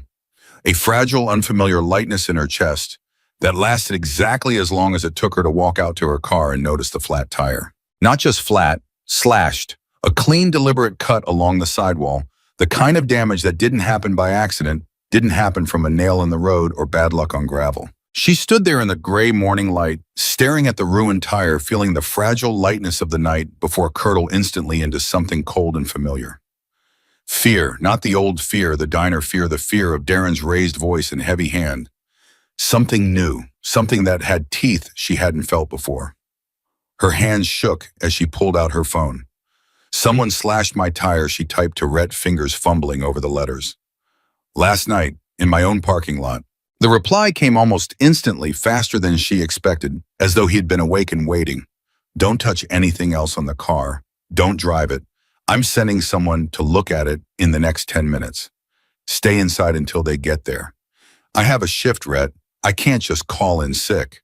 Today only. I mean it, Lena. Somebody wants you scared and stuck. Don't hand them the second part for free." She stood in her doorway another moment, phone clutched tight, looking out at the slashed tire glinting faintly in the early light, and something in her chest tightened at the thought of calling Darren, of hearing his voice ask why, of navigating another lie stacked on top of the exhaustion already sitting heavy behind her eyes. But she called in sick anyway. It was, she realized, as she hung up, the first time in 4 years she'd ever done it. Darren's voice on the phone had been clipped, suspicious, laced with something that might have been anger, if it hadn't been buried under a layer of fear that hadn't fully thawed since Rhett's visit to his office the day before. "You better actually be sick," he'd said before hanging up without waiting for her answer. 15 minutes later, a man that she didn't recognize pulled into her apartment lot on a motorcycle, dismounted and crouched beside her car without a word of introduction, running his fingers along the slashed rubber with the careful attention of someone who'd seen this kind of damage before and knew exactly what it meant. "Clean cut," he said, finally straightening up. "Box cutter or a hunting knife, not random. Somebody wanted you to know they'd been here." "Who are you?" "Name's Cutter. Ride with Rex." He said it like that explained everything, and in a strange way, it did. The same watchful stillness Lena had noticed in Rhett, the same unhurried competence. "He's on his way. Wanted eyes on you till he got here." "You don't have to do that. I'm fine, I just—" "Ma'am." Cutter's voice was gentle but firm, cutting through her automatic deflection the way Rhett's had cut through it days before. "Somebody slashed your tire in the middle of the night while you were sleeping 50 feet away. That's not a fine situation. That's somebody sending a message, and messages like that, they usually mean something bigger's coming." Lena wrapped her arms around herself, the morning air suddenly feeling colder than it had a few minutes before. "You think it was Darren? Maybe. Maybe somebody working for him." Cutter's eyes scanned the parking lot, the surrounding buildings, with the careful, professional sweep of a man doing threat assessment without making a show of it. "Rex mentioned a fella named Frank. You said he was talking business with your boss yesterday? That name mean anything else to you?" "No, I'd never seen him before." "We're working on that." Cutter's phone buzzed and he glanced at it briefly before looking back up at her. "Rex is 5 minutes out. Why don't you go on back inside, lock the door, we'll handle the car." She went back inside though. Handle the car turned out to mean something far more thorough than she expected. By the time Red arrived, 2 more men had joined Cutter in the parking lot, one photographing the tire from multiple angles, another walking a slow perimeter of the building, checking for anything else out of place. Rhett found her in her small kitchen, hands wrapped around a mug of coffee she hadn't actually managed to drink, and the look on his face when he saw her, some careful blend of relief and barely restrained anger, told her everything about how seriously he was taking this. "You didn't see or hear anything last night?" he asked, sitting across from her at the small table. "Nothing. I slept through the whole thing, better than I have in weeks, actually." The irony of it made her laugh short and humorless. "Somebody was probably standing right outside my window while I finally got a decent night's sleep. That's not something to feel bad about." His voice was quiet but firm. "You needed the rest. This isn't your fault." "Isn't it, though?" The words came out sharper than she intended, 4 years of buried resentment finding an unexpected outlet. "I called you. I let myself hope things could be different. And now somebody's slashing my tires in the middle of the night. Maybe I should have just kept my head down. Maybe this is what happens when—" "Stop." Rhett's voice wasn't loud, but it carried enough weight to cut her off mid-sentence. "Don't you dare do that. Don't you dare take responsibility for somebody else's cruelty. You didn't slash your own tire, Lena. Somebody else did that because They're scared of what you might know or what you might say or what might happen if the people around you actually start caring what happens to you. That fear is theirs, not yours. Lena stared down at her coffee, unable to meet his eyes. The weight of his words settling somewhere deep in her chest, somewhere that hadn't been touched by kindness in longer than she could measure. I don't know how to do this, she admitted quietly. I don't know how to be someone who fights back. I've spent 4 years learning exactly the opposite. Nobody's asking you to fight anybody, Rhett said. That's not your job. Your job is just to stay safe and to tell me the truth when I ask you something. I'll handle the rest. That's a lot to ask of someone you barely know. Maybe. His pale eyes held hers steadily. But I meant what I said on the phone. I've got a debt to pay from a long time ago to somebody who needed exactly this and didn't get it. I'm not walking away from paying it now. They sat in silence for a moment, the quiet stretching between them, comfortable in a way that surprised her, and then Rhett's phone buzzed sharply against the table, and his expression shifted the moment he read the screen. What is it? Lena asked, alarm creeping into her voice. Cutter found something. He was already standing, moving toward the door. Come on, you need to see this. Outside, Cutter stood near the back corner of the building, holding up a small object between two gloved fingers, a tiny black device, no bigger than a coin with a faint blinking light along one horn edge. GPS tracker, Cutter said grimly. Found it stuck under the wheel well. Somebody's been keeping tabs on where you drive Miss Harper. For how long, there's no way to know for sure. Lena felt the blood drain from her face. Someone's been tracking me, she said slowly, the words feeling foreign and terrifying in her own mouth. This whole time, following where I go. That combined with the tire, Rhett said, his voice going harder, flatter, tells me this isn't just Darren losing his temper. This is somebody organized, somebody thinking ahead. Frank, Lena whispered. Maybe. Rhett took the tracker from Cutter, turning it over in his fingers, studying it with narrowed eyes. This kind of hardware isn't cheap, and it isn't the kind of thing your average diner owner has lying around. This is somebody with resources. Somebody used to covering their tracks. The implication hung heavy in the morning air, and Lena felt her carefully rebuilt sense of hope from the night before crumbling under the weight of a fear that had suddenly grown much larger than one cruel man behind a diner counter. What do I do? She asked, and her voice cracked slightly on the question, the composure she'd been trying to maintain finally beginning to fray. You come with us for now, Rhett said, and it wasn't a suggestion, though. His tone remained careful, gentle, giving her room to object if she needed to. Just for today, until we figure out exactly what we're dealing with. I've got a place a few miles out, safe, quiet. Nobody's going to find you there while we sort this out. I can't just disappear, Rhett. I have a job I have. You have a life that's been shrinking for 4 years, Rhett said quietly, into smaller and smaller spaces until the only thing left in it is surviving one shift at a time. I'm not asking you to disappear forever. I'm asking you to be safe for one day while grown men figure out how deep this actually goes. Lena looked at the tracker in his hand, at the slashed tire still sitting on her car, at the careful, watchful faces of the men standing guard around her small apartment, and she felt something shift inside her. Not surrender, not exactly, but a recognition that the ground beneath her feet had changed shape overnight and that pretending otherwise would only get her hurt. Okay, she said finally. One day. It took her only a few minutes to gather what she needed. Hands still trembling slightly as she packed a small bag, Rhett waiting patiently by the door. His presence somehow both intimidating and in a way she didn't fully understand yet deeply reassuring. The ride out to his place happened in Cutter's truck, Lena in the passenger seat, Rhett following behind on his motorcycle, and she spent the 20 minutes watching Harris Valley slide past the window, the diner, the gas station, the church, the feed store, the entire small world she'd built her life around for 4 years, suddenly looking impossibly fragile from this new distance. The property Rhett brought her to sat at the end of a long gravel drive, tucked back against a tree line, a modest ranch house that looked from the outside entirely unremarkable, exactly the kind of place nobody would think to look for a frightened waitress in, hiding from whatever storm was building around her. Inside, though, Lena quickly realized it was more fortress than farmhouse. Cameras mounted discreetly near the entrances, a gun safe visible through a half-open closet door.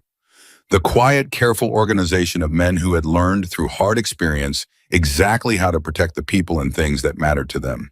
"You'll be safe here," Rhett said, showing her to a small guest room. "Cutter or one of the others will be around all day. Nobody gets near this place without us knowing about it first." "How do you know that?" Lena asked, sitting carefully on the edge of the bed, exhaustion finally catching up with the adrenaline that had carried her through the morning. "How do you know Darren or Frank or whoever's behind this? How do you know they won't find me here?" "Because this isn't the first time I've had to keep somebody safe," Rhett said, and something in his voice told her not to ask for further explanation, not yet. "Get some rest. I've got calls to make." He left her alone and Lena lay back against the unfamiliar pillow, staring up at an unfamiliar ceiling. And despite everything, despite the fear of the tracker, the slashed tire, the growing certainty that she'd stumbled into something far larger and more dangerous than she'd ever imagined, she found herself drifting into a heavy, exhausted sleep within minutes. She woke to raised voices. Not shouting exactly, but the low, urgent murmur of men speaking, quickly, tension threading through every word even at a distance, and Lena sat up in the unfamiliar bed with her heart already hammering, disoriented for a moment before the events of the morning came rushing back. She crept to the door, opened it carefully, and found Rhett standing in the small living room with two other men, a laptop open on the table between them, all three faces set in grim, focused lines. "Confirmed it's the same guy," one of the men was saying. "Frank Delgado, runs an operation out of 3 counties over. Human trafficking, mostly runaway girls and undocumented workers. Uses small businesses as fronts, restaurants, diners, motels, places where a missing worker doesn't raise questions because the turnover's already high and nobody expects loyalty." Lena's blood went cold in the doorway, the word trafficking landing in her chest like a physical blow. "Darren's Diner," she said, and all 3 men turned toward her at once, surprise flickering across their faces at her sudden appearance. "That's what this is. That's what happened to Beth." Rhett's expression softened slightly, though the grimness underneath it didn't fade. "Come sit down, Lena. You need to hear this." She crossed the room on unsteady legs and sat, and Rhett continued, his voice careful, measured, clearly trying to deliver the information without overwhelming her further than the morning already had. "We pulled everything we could on Frank Delgado in the last few hours. He's been operating in this region for at least 6 years, using local businesses as recruitment points. Vulnerable employees, women with no family close by, no support system, people who wouldn't be reported missing quickly or thoroughly. He pays off the business owners to look the other way sometimes, to actively help identify targets. And Darren," Lena said, her voice barely above a whisper, "he's one of the business owners." "We think so. We don't have proof yet, not the kind that would hold up anywhere official. But the pattern fits. Beth Sutter disappearing without a trace, no forwarding address, no family asking questions. Darren's fear when I mentioned her name. Frank showing up the very next day for what looked like a business meeting." Rhett's jaw tightened. "It fits together in a way I don't like." "Am I—" Lena's voice cracked and she had to stop, swallow, force herself to finish the question. "Am I a target? Is that what the tracker was for?" The silence that followed her question was answer enough, but Rhett gave her the words anyway because she deserved the truth even when the truth was terrifying. "We think Darren may have flagged you to Frank as someone who might become a problem," he said carefully. "Someone who was starting to ask questions, starting to pull away from the control he had had over you for 4 years. In their world, that makes you a liability. And people who see liabilities as things to eliminate rather than people to protect, that's exactly the kind of operation we're dealing with here." Lena sat with that for a long moment, the full weight of it pressing down on her chest until she could barely breathe. 4 years of quiet endurance suddenly reframed in the harshest possible light. Not just an abusive workplace, but a potential pipeline into something unspeakable.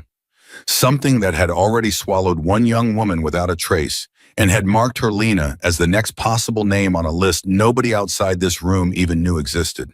"I need to sit with him," she said, finally standing on legs that felt unsteady beneath her. "I need a minute." "Take whatever time you need," Rhett said gently. "Nobody's rushing you."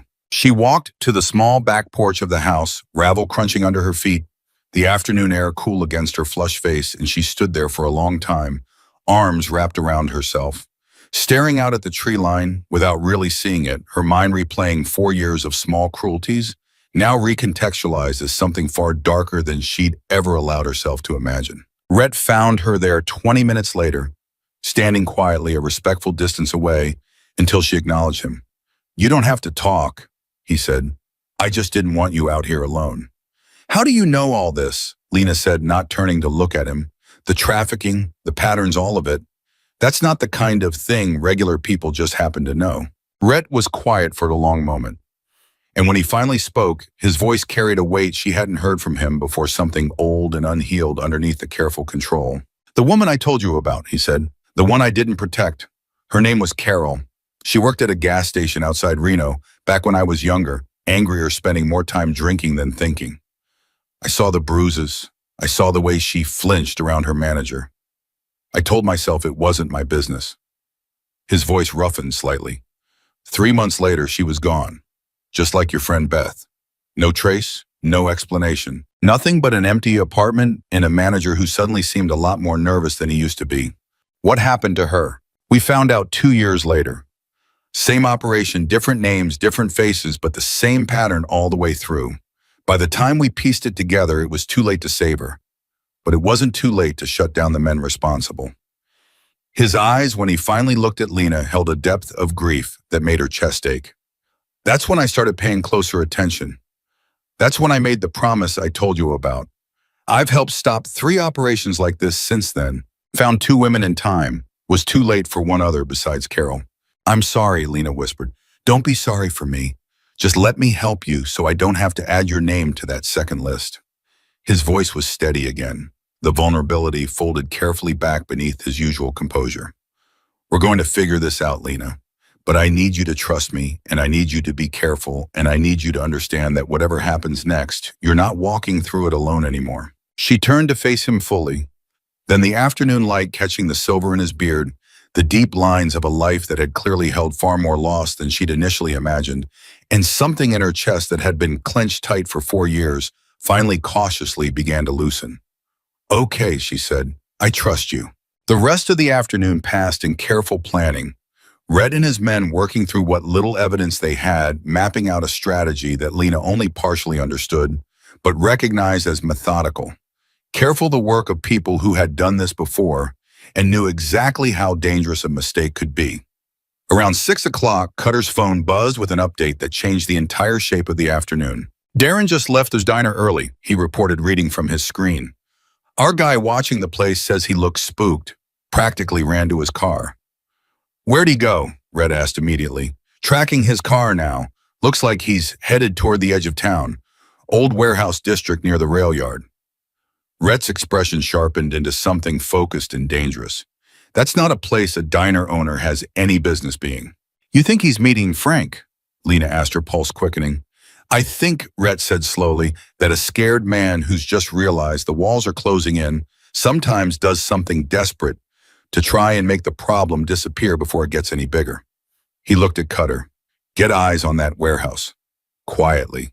I don't want anybody spooked before we know what we're looking at." "On it." The next hour stretched out in an agony of waiting, Lena pacing the small living room while Rhett and his men worked their phones and laptops with quiet, controlled urgency, piecing together fragments of information as they came in.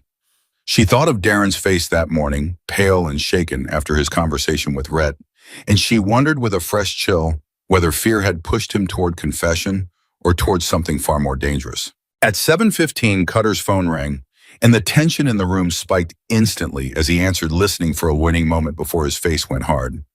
"They've got 2 vehicles at the warehouse," he reported. "Darren's car and another one we don't recognize. Our guy says he can hear raised voices from outside. Sounds like an argument." "Can he get close enough to hear what they're saying?" Red asked. "He's trying now." Lena sat frozen on the edge of the couch, hands clasped tight in her lap, watching Rhett's face for any sign of what might be unfolding miles away in a warehouse she'd never seen, involving a confrontation she'd inadvertently set into motion the moment she decided to keep a folded note instead of throwing it away. 5 more minutes passed in tense silence before Cutter's phone buzzed again, and this time when he read the message, his face went pale in a way that made Lena's stomach drop straight through the floor. "What?" she said. "What is it?" Cutter looked up at Rhett, then at Lena, his expression grim. "Our guy says Frank just threatened Darren. Told him if he can't keep his diner quiet, keep his employees under control, then Frank's people will need to handle the loose ends themselves." Cutter's jaw tightened. He used your name, Lena, specifically. The room seemed to tilt slightly around her, the words landing like a physical blow, and she felt Rhett's hand come to rest gently on her shoulder, steadying her, grounding her against the sudden wave of terror threatening to pull her under. What did he say? She managed. Exactly. Cutter hesitated, glancing at Rhett as if seeking permission, and when Rhett gave a small nod, he continued, his voice careful.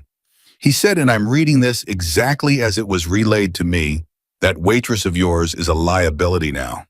Bikers sniffing around asking about Beth. You either fix your problem or I fix it for you, and you won't like how I do things. Lena's breath caught somewhere between her chest and her throat, the full, terrible reality of the threat settling over her like a physical weight. This wasn't abstract anymore. This wasn't a slashed tire or a tracking device hidden beneath a wheel well. This was a man, a stranger she'd exchanged perhaps 30 seconds of eye contact with, discussing her elimination in a warehouse across town as casually as he might discuss a supply order. What did Darren say back? She whispered. Cutter checked his phone, again scrolling. Says Darren tried to argue, said you weren't a real problem, said he had it handled. Frank didn't seem convinced. Told him he's got 48 hours to prove it, or Frank sends his own people to Harris Valley to, quote, handle things properly. 48 hours.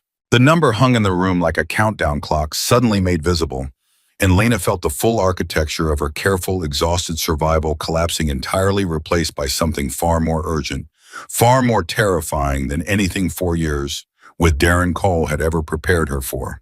I need to go to the police, she said, standing abruptly, her voice rising with panic she could no longer contain. This is real. This is trafficking. This is threats against my life. Someone has to. Lena, Rhett's voice cut through her rising panic, calm but firm, and he stood to face her directly, his hands coming to rest lightly on her shoulders. Listen to me. Local police in a town this size, we don't know how deep Frank's reach goes. Darren mentioned people, connections. If even one officer on that force is compromised, going to them now could get you killed faster than staying quiet. Then what do? I can't just sit here waiting for 48 hours to run out. You're not going to sit here, Rhett said. We're going to use those 48 hours to build something airtight. Evidence that goes over the local police's heads straight to state or federal authorities who aren't compromised. Evidence that puts Frank Delgado away for good and Darren Cole along with him, and gets justice for Beth Sutter in the process. In 48 hours, that's insane. That's not enough time to... It's exactly enough time. Rhett said, his voice steady, certain, if we move fast and if you help us. Lena stared at him, chest heaving, the fear still coursing hot through her veins, and something in his unwavering calm, his absolute certainty, began to slow the frantic spiral of her thoughts. What do you need from me? Everything you remember, Rhett said. Every conversation with Darren that felt strange. Every detail about Beth's disappearance, no matter how small. Every name you've heard, every place you've seen, mentioned, every piece of the puzzle you've been carrying around without realizing it mattered. Lena took a long, shaking breath, and for the first time in 4 years, she felt something click into place. And so in her fear, though, the fear remained coiled tight beneath her ribs, but purpose sharp and clear, cutting through the fog of exhaustion and survival that had defined her existence for so long. Okay, she said, let's start. They worked late into the night, Lena recounting every detail she could remember: the day Beth had stopped showing up, the strange phone calls Darren used to take in his office with the door locked, a delivery truck that came at odd hours from a company whose name she'd never quite caught, cash transactions that never seemed to match the diner's modest daily traffic. Each piece on its own felt small, insignificant. The kind of details she'd trained herself to ignore because noticing meant understanding, and understanding meant danger. But laid out together, mapped across a whiteboard Rhett's men had set up in the living room, the pieces began slowly and terribly to form a shape. This delivery truck, one of Rhett's men said, tapping the whiteboard where Lena's description had been written down. You said it came at odd hours. You remember any markings on it? Company name, anything? There was a logo, Lena said slowly, closing her eyes, forcing herself back into memories she'd deliberately blurred over the years. Blue and white, something with a bird, I think. An eagle, maybe? I only saw it a few times, always real early before the diner opened. Blue and white eagle logo. The man typed quickly into his laptop. That's something. Could take a few hours to run down, but it's something. By midnight, exhaustion had caught up with all of them, Lena's eyes burning with fatigue, her voice hoarse from hours of talking through memories she'd spent years trying not to examine too closely. Rhett finally called a halt to the work, insisting she get some real sleep before continuing in the morning. "We've got a good start," he said, walking her back toward the guest room. "You did good tonight, Lena. Real good." "It doesn't feel like enough," she admitted, pausing at the doorway. 48 hours and all we've got is some memories and a delivery truck with a bird on it." "It's more than we had this morning," Rhett said, "and we've still got tomorrow to work with. Try to sleep. You're safe here tonight." She nodded, though sleep felt like an impossible request given everything churning through her mind, and as she turned to enter the room, a question she'd been holding back all evening finally slipped free. "Rhett, if Darren doesn't fix his problem in 48 hours, if he can't prove I'm not a threat, what happens to him?" Rhett's expression darkened slightly, something grim and unreadable passing behind his pale eyes. "Men like Frank don't tend to leave loose ends of any kind," he said quietly. "Darren might find out the hard way that being the one giving the orders doesn't protect you from the people you are taking orders from." The implications settled over Lena with unexpected weight. The possibility that Darren, her tormentor, for 4 years the man who had bruised her jaw and crushed her spirit and threatened her very life, might himself become a casualty of the same machine he'd been feeding. She didn't know what to feel about that.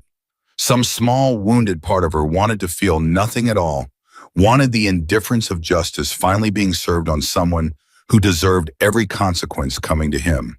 But another part of her, a part shaped by 4 years of proximity to his fear and his cruelty in equal measure, felt something uncomfortably close to pity for a man who had built his own trap and was now perhaps about to fall into it.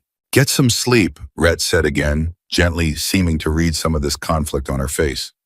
"Tomorrow's going to be a long day." She lay awake for a long time after he left, staring up at the unfamiliar ceiling, replaying the day's revelations over and over, the tracker making tire Frank's threat, the 48-hour countdown now ticking steadily towards some unknown reckoning. Somewhere across town in a house she'd never seen, Darren Cole was likely lying awake too, staring at his own ceiling, weighing his own impossible choices, caught between a criminal organization that saw him as expendable and a moral reckoning he'd spent years successfully avoiding. She didn't know which of them was more frightened that night. She didn't know, lying there in the dark, exhausted and terrified, and strangely, impossibly hopeful all at once, that the next 48 hours would reshape not just her own life, but the entire fragile architecture of Harris Valley itself, exposing secrets that had been buried for years, forcing a reckoning that the whole town, whether it wanted to or not, was about to be forced to witness. Her phone buzzed one final time before she finally drifted into an uneasy sleep. "One more thing," Rhett had written. "The delivery truck. Eagle logo, blue and white. My guy found a match. Company's called Talon Freight. Registered out of state, 3 different addresses on file, none of them real. That's not a shipping company, Lena. That's a shell." She read the message twice, her exhausted mind struggling to fully grasp its implications, and typed back the only question that mattered. "What does that mean for tomorrow?" The reply came a moment later, and it was the last thing she read before sleep finally mercifully pulled her under. "Means we just found the thread that unravels the whole thing. Get some rest. Tomorrow we pull it." Morning came fast, faster than Lena felt ready for, and she woke to the sound of low voices already moving through the house, urgent and focused, the particular energy of people who hadn't slept much but had used the hours anyway. She found Rhett in the living room, the whiteboard from the night before now, covered in additional notes, red markers circling a name she didn't recognize, lines connecting it to Talon Freight, to Frank Delgado, to a string of addresses across 3 counties. "Talon Freight's not just moving through Darren's diner," Rhett said without preamble, sensing her presence before she'd even spoken. "My guy pulled records overnight. Same shell companies tied to 2 other businesses in neighboring counties. A motel outside Bakerstown, a trucking depot near the state line." "That's the pattern you talked about," Lena said, sitting down heavily still, fighting off the fog of interrupted sleep. "Small businesses, fronts. Exactly the pattern." Rhett tapped the board. "Which means this isn't just about you or about Beth. This is a network. Frank Delgado isn't some local thug throwing his weight around a diner in Harris Valley. He's a piece of something much bigger." The weight of that landed heavy in Lena's chest, the scope of what she'd stumbled into, expanding again, the way it kept expanding every time she thought she'd finally reached the bottom of it. "So what do we do with that?" she asked. "We can't exactly walk into a state police office and hand them a whiteboard full of theories." "No," Red agreed, "but we can hand them something better." He nodded to Cutter, who turned his laptop around to face her, and on the screen was a grainy but legible photograph. A delivery truck, blue and white Eagle logo clearly visible on the side panel, parked in a lot Lena didn't recognize. "Where did you get this?" "Static camera near the state line, public traffic footage, easier to access than you'd think if you know where to look." Cutter clicked through a few more images. "This truck's made the same run 4 times this month. Bakerstown Motel, your diner, then back out toward a warehouse near the rail yard. Same route, almost the exact same time each trip." "The warehouse where Darren met Frank," Lena said slowly. "Same one." Rhett leaned forward, his expression sharpening into something focused and dangerous. "If we can get eyes inside that warehouse, get evidence of what's actually happening there, we're not handing state police theories anymore. We're handing them a case." "How do you get eyes inside a place like that without getting caught?"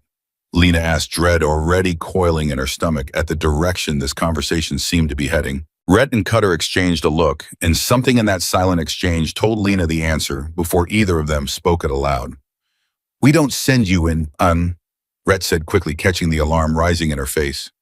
"That's not what I'm thinking, and don't let your mind go there. But we do need someone who knows Darren's schedule, his habits, someone who can tell us exactly when that warehouse is likely to be active versus empty." "I can do that," Lena said, relief loosening the tight coil in her chest slightly. "I know his patterns better than anyone. 4 years of watching him like my life depended on it, because it usually did." "That's exactly the kind of knowledge we need," Rhett said. "You're not walking into danger, Lena. You're helping us walk around it." They spent the next hour mapping out everything Lena knew about Darren's routine the mornings he opened late.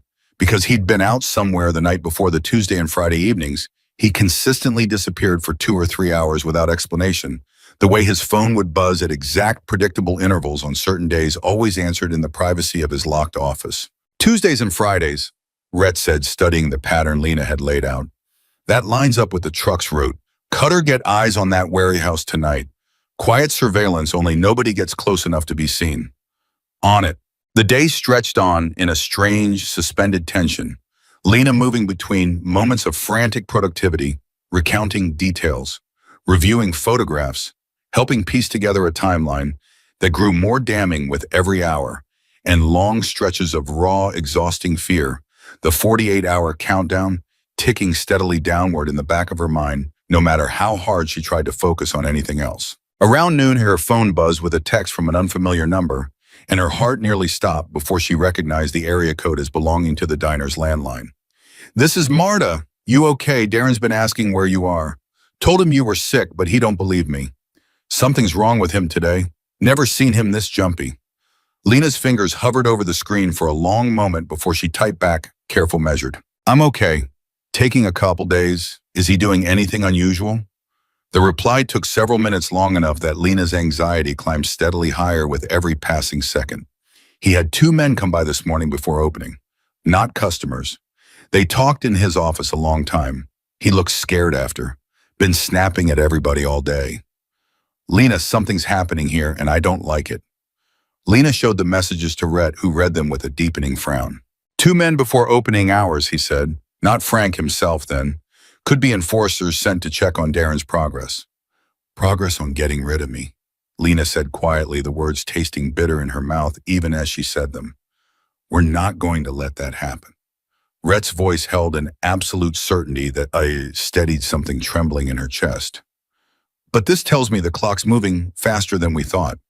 We might not have the full 48 hours. Marta texted again 20 minutes later, and this time the message made Lena's blood run cold.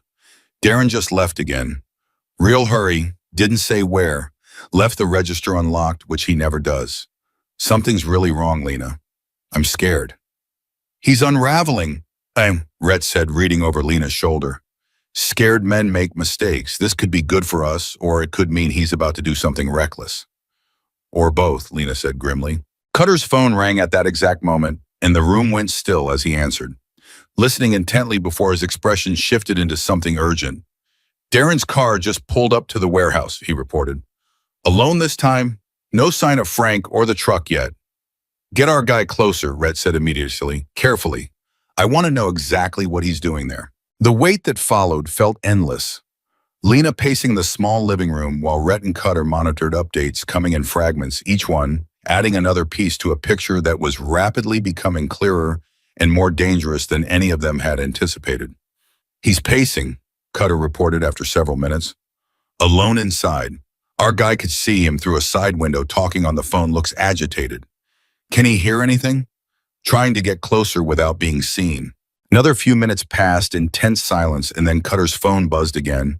And this time when he read the message, his face went carefully blank in a way that Lena had learned over the past day meant something significant had just happened. What? She said immediately. Tell me. Cutter looked up at Rhett first, a silent question passing between them, and Rhett gave a small nod. Our guy caught part of the call, Cutter said slowly. Darren was talking to someone, sounded desperate, said, and I'm reading exactly what was relayed. I can fix this myself. I don't need Frank's people involved. Give me until tonight. Fix what himself? Lena asked, though some cold, sinking certainty in her chest already suspected the answer. Cutter's eyes met hers, grave and steady. We think he's talking about you, Lena. We think Darren's decided to try and handle the problem before Frank's people show up and do it for him in whatever way Frank's people tend to do things. The room seemed to tilt slightly, the words landing with the force of a physical blow, and Lena felt her legs go weak beneath her, felt Rhett's hand catch her elbow before she could fully register that she'd swayed. He's coming for me, she whispered. He doesn't know where you are, Rhett said firmly, guiding her to sit down. This location is secure. Nobody outside this room knows you're here. You are safe, Lena. Do you understand me? You are safe right now in this moment. But tonight we're going to be ready for whatever he tries. Rhett crouched in front of her, his pale eyes holding hers with an intensity that cut through the rising panic clawing at her chest. This actually helps us in a strange way. A desperate man makes desperate moves, and desperate moves leave evidence. If Darren tries something tonight, we'll be there to catch him doing it. That sounds like a plan that puts me in danger. It's a plan that puts a trap in danger, Rhett corrected gently. Not you. You're not leaving this house tonight. But your phone, your car, the places he thinks you might be, those are bait, and bait doesn't feel pain when the trap closes. Lena took a long, shaking breath, trying to steady herself against the fear still coursing hot through her veins. What do you need me to do? For now, nothing but stay here and stay calm, Rhett said. Let us handle the rest. The afternoon crawled forward with agonizing slowness, every hour bringing fresh updates from Cutter's surveillance. Darren returning briefly to the diner, snapping at Marta hard enough that she nearly quit on the spot, then disappearing again around 4 o'clock this time toward his own house on the outskirts of town. He's building up to something, Rhett said, studying the timeline they'd assembled. This isn't a man with a plan. This is a man panicking his way toward one. By early evening, the tension in the small ranch house had grown thick enough to taste every member of Rhett's crew moving with the quiet, focused intensity of people preparing for something they knew was coming, but couldn't yet name precisely. At 7:30, Cutter's phone rang, and this time the moment he answered, his entire posture changed, straightening with an urgency that made Lena's stomach drop. He's moving, Cutter said, phone still pressed to his ear, listening. Darren just left his house, driving fast, heading toward town. A pause longer this time, his face tightening. He's headed toward Lena's apartment complex. He doesn't know I'm not there, Lena said, though the statement came out more like a question, some fragile hope that this could still be simple, could still be contained. He's about to find that out, Rhett said grimly, which means he'll either give up or he'll get more desperate trying to figure out where you actually are. They waited the minutes, stretching out with unbearable tension until Cutter's phone buzzed with an update that made his jaw tighten visibly. He's at her apartment, banging on the door. Our guy says he looks, Cutter paused, reading the message again before continuing. Says he looks unhinged, shouting her name. Neighbors are starting to look out their windows. Is he armed? Red asked sharply. Checking now. The wait for that answer felt like the longest 30 seconds of Lena's life, her heart hammering so hard she could feel it in her throat. And when Cutter's phone finally buzzed again, his expression darkened further. "Yeah," he said quietly. "Our guy can see a handgun tucked in his waistband. He's not trying to hide it well."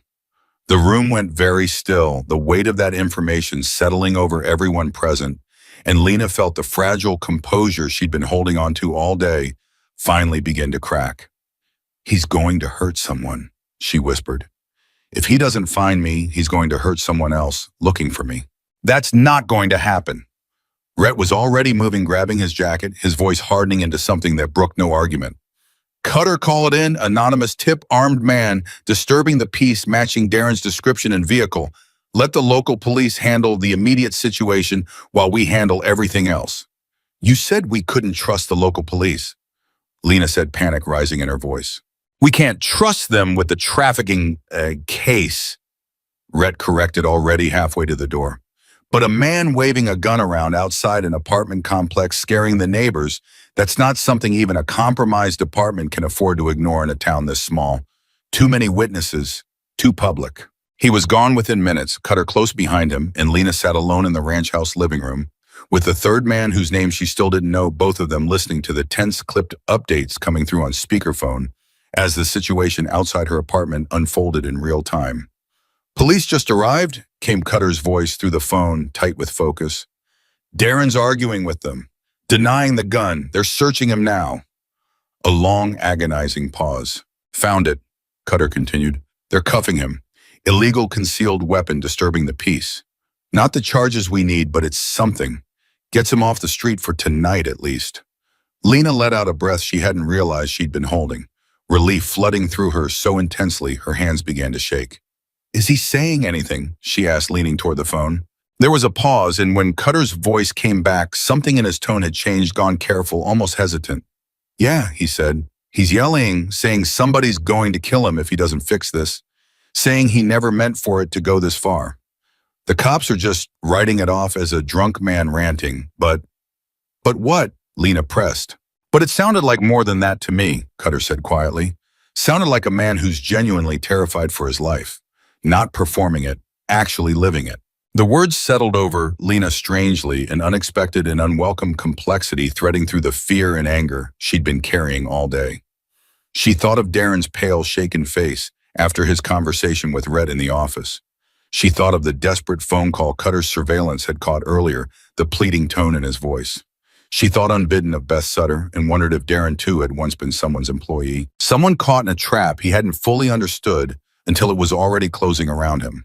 It didn't excuse anything he'd done to her. It didn't erase 4 years of bruises and humiliation and careful practiced fear.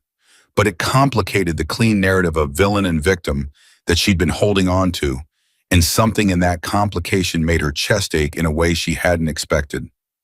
Rhett returned an hour later, his expression grim but controlled, and he found Lena still sitting in the living room, arms wrapped around herself, staring at nothing.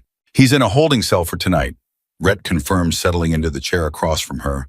"Illegal weapon charge should keep him there until at least tomorrow afternoon. Gives us breathing room." "Cutter said he sounded scared," Lena said quietly.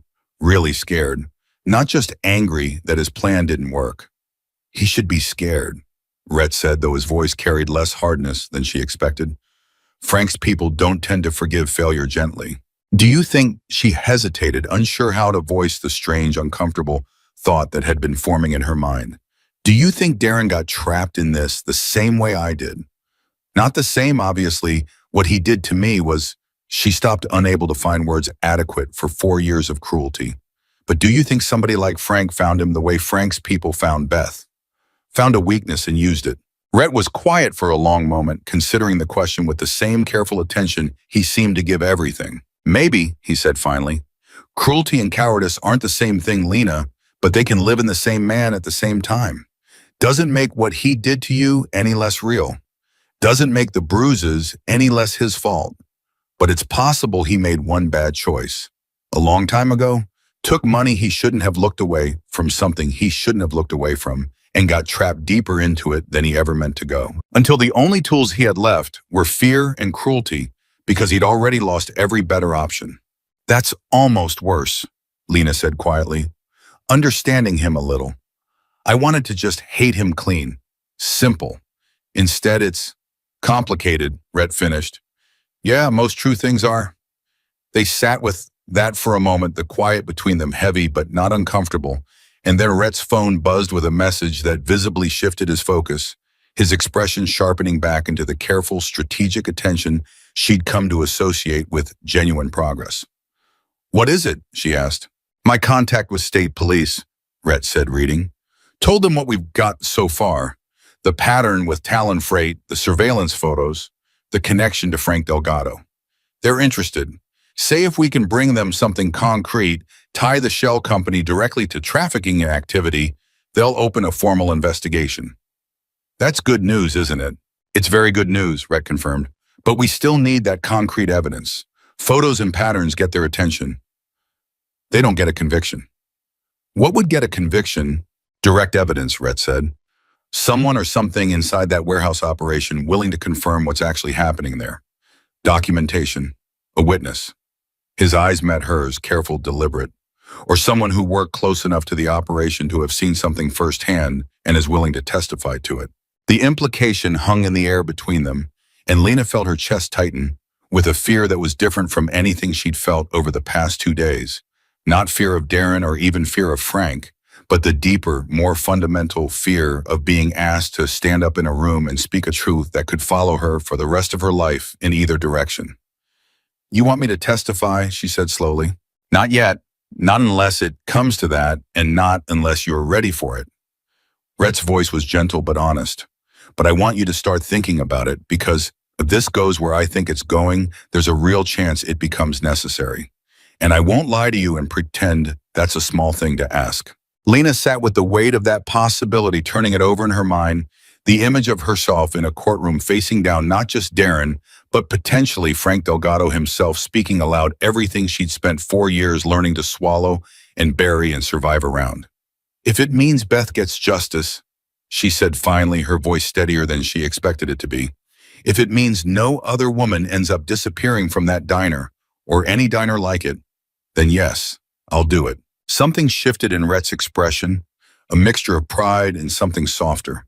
Something that looked almost like the particular ache of watching someone grow into strength they hadn't known they possessed. That's brave, he said quietly. Braver than you probably feel right now. I don't feel brave at all, Lena admitted. I feel terrified. Same thing most of the time, Rhett said. Bravery's not the absence of fear, Lena. It's just deciding the fear doesn't get the final word.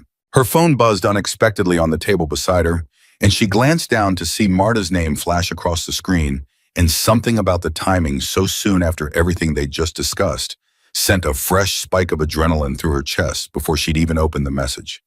Lena, you need to see this. Found something in Darren's office. Door was open after the cops took him. I wasn't snooping. I swear I just went in to check on things, and I saw the message cut off unfinished, and Lena's hands trembled as she typed back immediately. Saw what Marta tell me. The reply took an agonizing 30 seconds to arrive, and when it did, the words on the screen made the entire room around Lena seem to fall away into silence. A ledger, names, dates, money amounts. I saw Beth's name in it, Lena, and I saw yours too. Rhett read the message over Lena's shoulder, his jaw tightening into a hard, focused line. A ledger, he said. That's exactly what we needed. That's the kind of concrete evidence that turns theories into a federal case. Marta's not safe holding on to that, Lena said, already typing back, fingers moving fast across the screen. If Frank's people find out she saw it, if they find out she's the one who told me, tell her not to touch it again, Rhett said quickly. Not to move it, not to photograph it on her personal phone, nothing that could be traced back to her directly. We need this handled clean. Lena typed the instructions with shaking hands, and Marta's reply came back almost instantly, her fear evident even through the small screen. Okay, I closed the door and I'm staying up front. But Lena, what do I do if Frank shows up? What if he comes back before you all get here? She needs protection, Lena said, looking up at Rhett with wide, urgent eyes. Right now, not in an hour. Rhett was already moving, phone pressed to his ear, voice low and clipped, as he issued instructions to someone on the other end. Within minutes, Cutter and another man were heading out the door, and Rhett turned back to Lena with the same steady calm that had carried her through the last 2 days. We're sending people to the diner now, he said. Marta won't be alone for more than 15 minutes. And I'm calling my contact at the state police. A ledger with names, dates, and payment amounts tied directly to a location we can prove Frank Delgado visited repeatedly. That's enough to get a warrant moving tonight before anyone has a chance to destroy it. Tonight, Lena repeated the word landing with a strange mixture of relief and fresh terror. This could actually be over tonight. It could be the beginning of the end, Rhett said carefully. I don't want to promise you tonight fixes everything. These things move slow even when they move fast, but this is the break we needed. The next hour passed in a blur of phone calls and tense waiting. Lena perched on the edge of the couch, phone clutched tight in her hands, watching Rhett coordinate with a precision that spoke to years of experience she still didn't fully understand the shape of. Cutter's updates came steadily. Marta was safe, the diner secured, no sign of Frank or his people anywhere near Harris Valley. At 9:40, Rhett's phone rang, and the moment he answered, something in his posture shifted, straightening with focused intensity. Yeah, he said. Yeah, we've got it documented. Names, locations, the whole pattern. A pause, listening. Tonight works. We'll have someone escort the physical evidence to your office personally.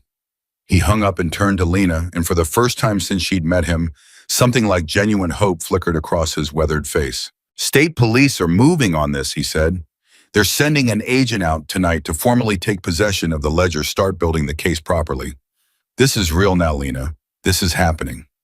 Lena felt tears prick unexpectedly at the corners of her eyes, 2 days of accumulated terror and exhaustion finally finding an outlet in something that felt cautiously like the beginning of relief. What about Darren, she asked.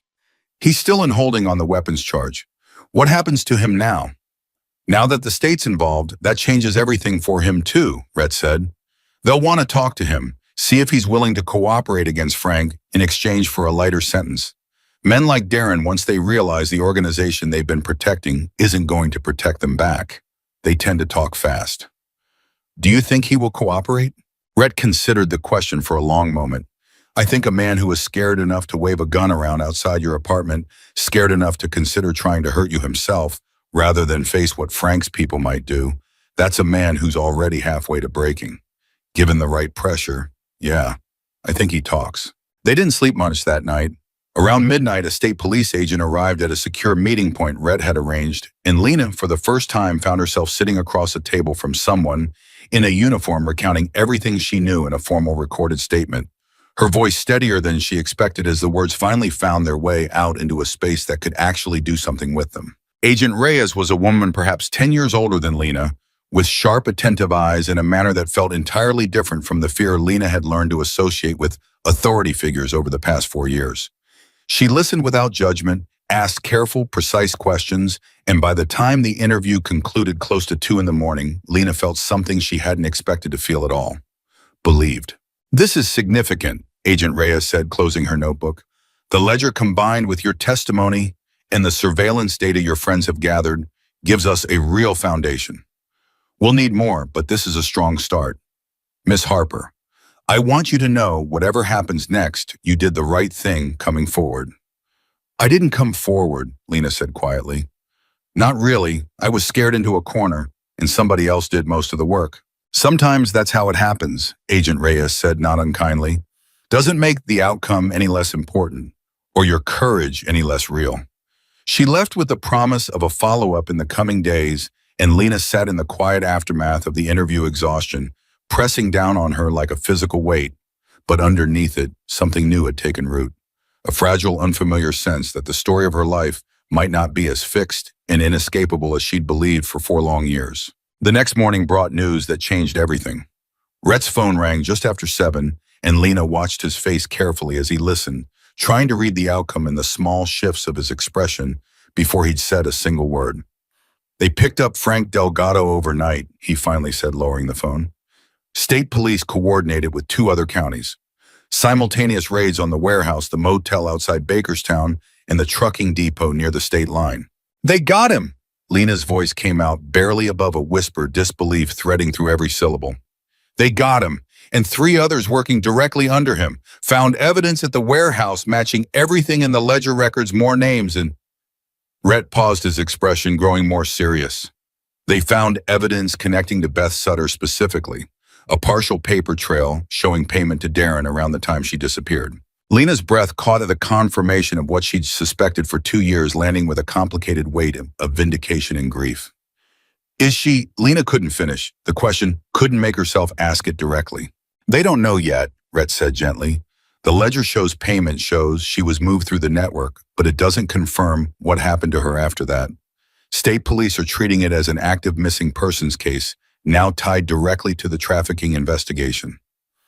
They're going to look for her, Lena, really look with real resources behind it for the first time in 2 years. It wasn't the closure Lena had hoped for. Not the clean, definitive answer that would let Beth's disappearance finally rest. But it was more than 2 years of silence had ever offered, and Lena found herself gripping that small, imperfect hope with both hands, unwilling to let it slip away. What about Darren? She asked. Is he cooperating? According to my contact, he's talking, Rhett said. Talking a lot, actually. Once he realized the state was involved and Frank was already in custody, all that fear he'd been carrying turned into something else pretty fast. Self-preservation. He's naming names, describing the whole operation, everything he knows about how Frank recruited business owners, how the network moved people through. Does that mean he gets away with what he did to me? To Beth? No, Rhett said firmly. Cooperation might reduce his sentence on the trafficking charges. It doesn't erase the charges against him directly for what he did to you. Assault, threats, obstruction. Those charges stand on their own, separate from whatever deal he cuts on the larger case. He's not walking away from this a free man, Lena. Not even close. She sat with that for a long moment, feeling the strange, complicated weight of a justice that wasn't perfectly clean.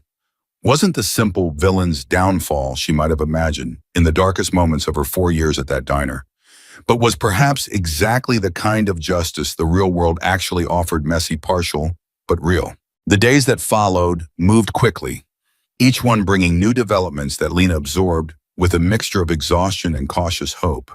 The state police investigation expanded rapidly while uncovering additional victims across the 3-county network, additional business owners who had been complicit in varying degrees, and a picture of an operation far larger and more entrenched than anyone in Harris Valley had ever suspected lived quietly among them. Marta, it turned out, had more courage in her than Lena had ever fully appreciated. She gave her own statement to investigators, corroborating patterns she'd noticed over the years, without ever fully understanding what she was seeing. Cash deliveries at strange hours, Darren's tension. Whenever Beth's name came up, small details that on their own meant nothing but together helped tighten the case considerably. I should have said something sooner, Marta told Lena during a quiet phone call 4 days after the raids. I saw things too. I just told myself it wasn't my business.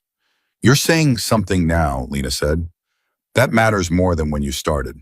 It was a lesson Lena was still learning herself, still turning over in her mind during the quiet hours at Rhett's ranch house where she remained while the investigation unfolded, and her own safety was assessed and reassessed by people far more experienced in these matters than she was. The lesson that silence, however protective it felt in the moment, was rarely as safe as it pretended to be. That speaking, however terrifying, was sometimes the only path that led anywhere but deeper into the same trap. A week after the raids, Rhett found her sitting on the back porch in the late afternoon light, staring out at the tree line the way she had that first terrible day, though something in her posture now carried less weight than it had then. Got some news, he said, settling into the chair beside her. Thought you should hear it from me first. Lena's stomach tightened automatically. 4 years of conditioning, still whispering that news. Any news usually meant something bad. They found her, Rhett said quietly. Beth. Lena's breath caught and she turned to face him, fully searching his expression for the answer before he could give her the words. She's alive, Rhett continued, and Lena felt something break open in her chest, a sob rising up before she could stop it. Found her at a facility 2 states over, part of the network's operation. She's been through hell, Lena, 2 years of it, but she's alive and she's safe now, and she's already talking to investigators. She's alive, Lena repeated the words, feeling almost too large to hold, tears streaming freely down her face now. 2 years and she's alive. She asked about you actually, Rhett said gently. When they told her the case broke open because of a waitress at the same diner who wouldn't stop asking questions. She remembered you, said you were kind to her back when you both worked there. Said she always wondered if anybody noticed when she disappeared. I did notice, Lena said, voice thick with emotion. I just didn't know what to do about it. I was too scared. You did something about it eventually, Rhett said. That's what matters. That's what got her found. They sat together in the fading afternoon light, and for the first time since this entire nightmare had begun, Lena allowed herself to simply feel the relief of it, unclouded by fear or exhaustion, or the constant grinding vigilance that had defined her existence for so long. Beth was alive. The network was breaking apart piece by piece, name by name. And she, Lena Harper, who had spent 4 years believing herself powerless, invisible, replaceable, had been part of the reason why. The weeks that followed brought their own challenges. There were more interviews, more careful, detailed statements given to investigators, building what was rapidly becoming one of the largest trafficking cases the region had seen in years.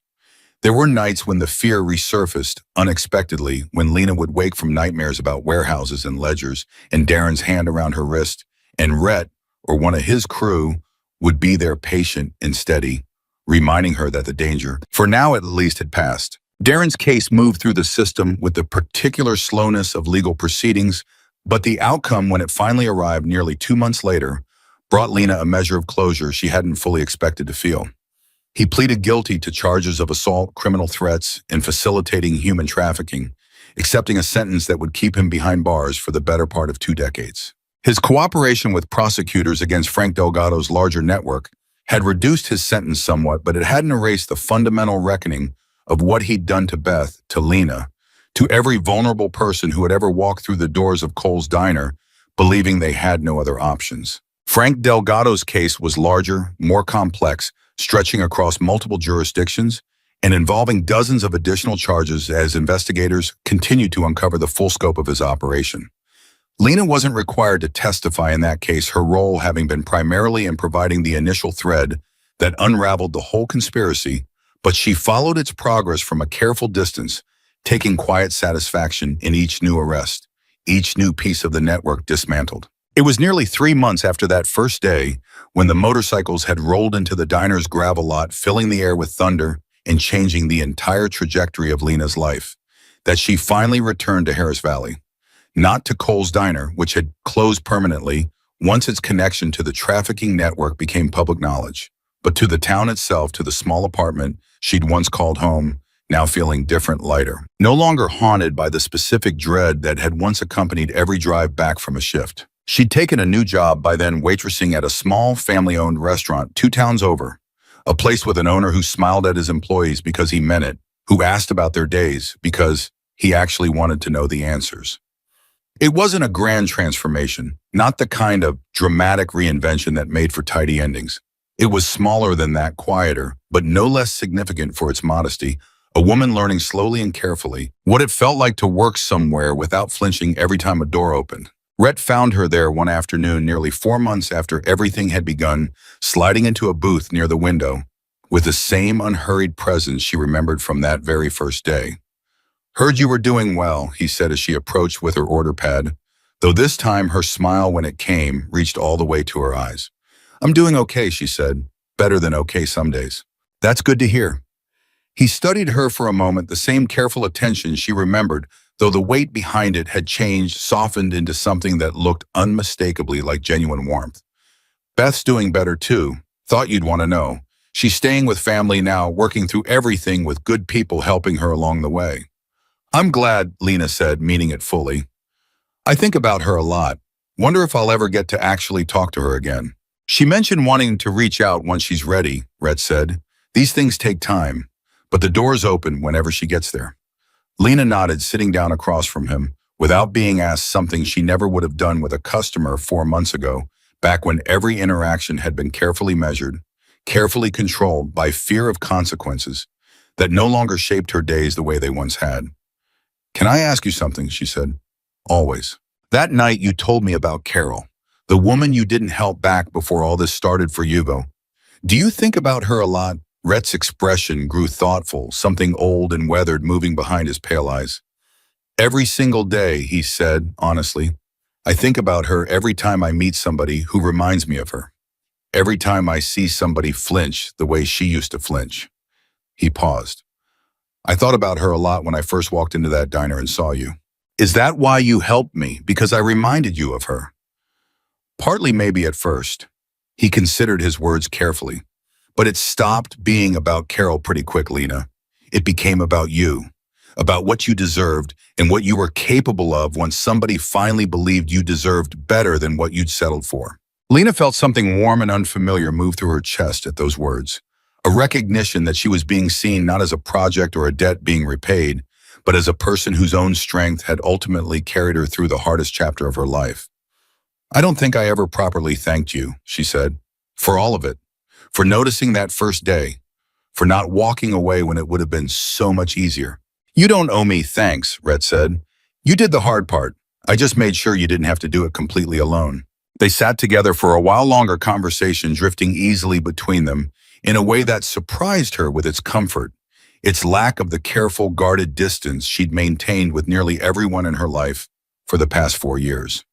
When he finally rose to leave, dropping bills on the table that once again exceeded the cost of his meal by a considerable margin, he paused at the door and turned back to her.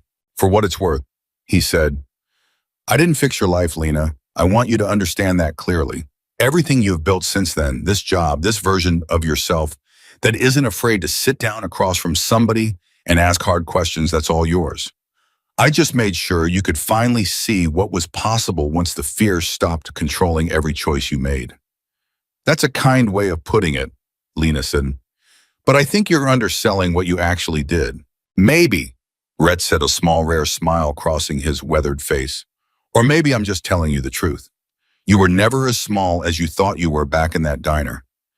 You just needed somebody to help you remember that." He left, then the bell above the door of the small restaurant ringing softly behind him, and Lena stood at the window watching him swing a leg over his motorcycle. The same unhurried confidence she remembered from that very first day, and she felt watching him ride away down the road, a profound and settled gratitude that had nothing left in it of the desperate, fragile hope she'd carried during those terrifying 48 hours months before. She thought standing there of everything the past 4 months had taught her that silence, however protective it felt, was never truly safety, only a slower kind of harm.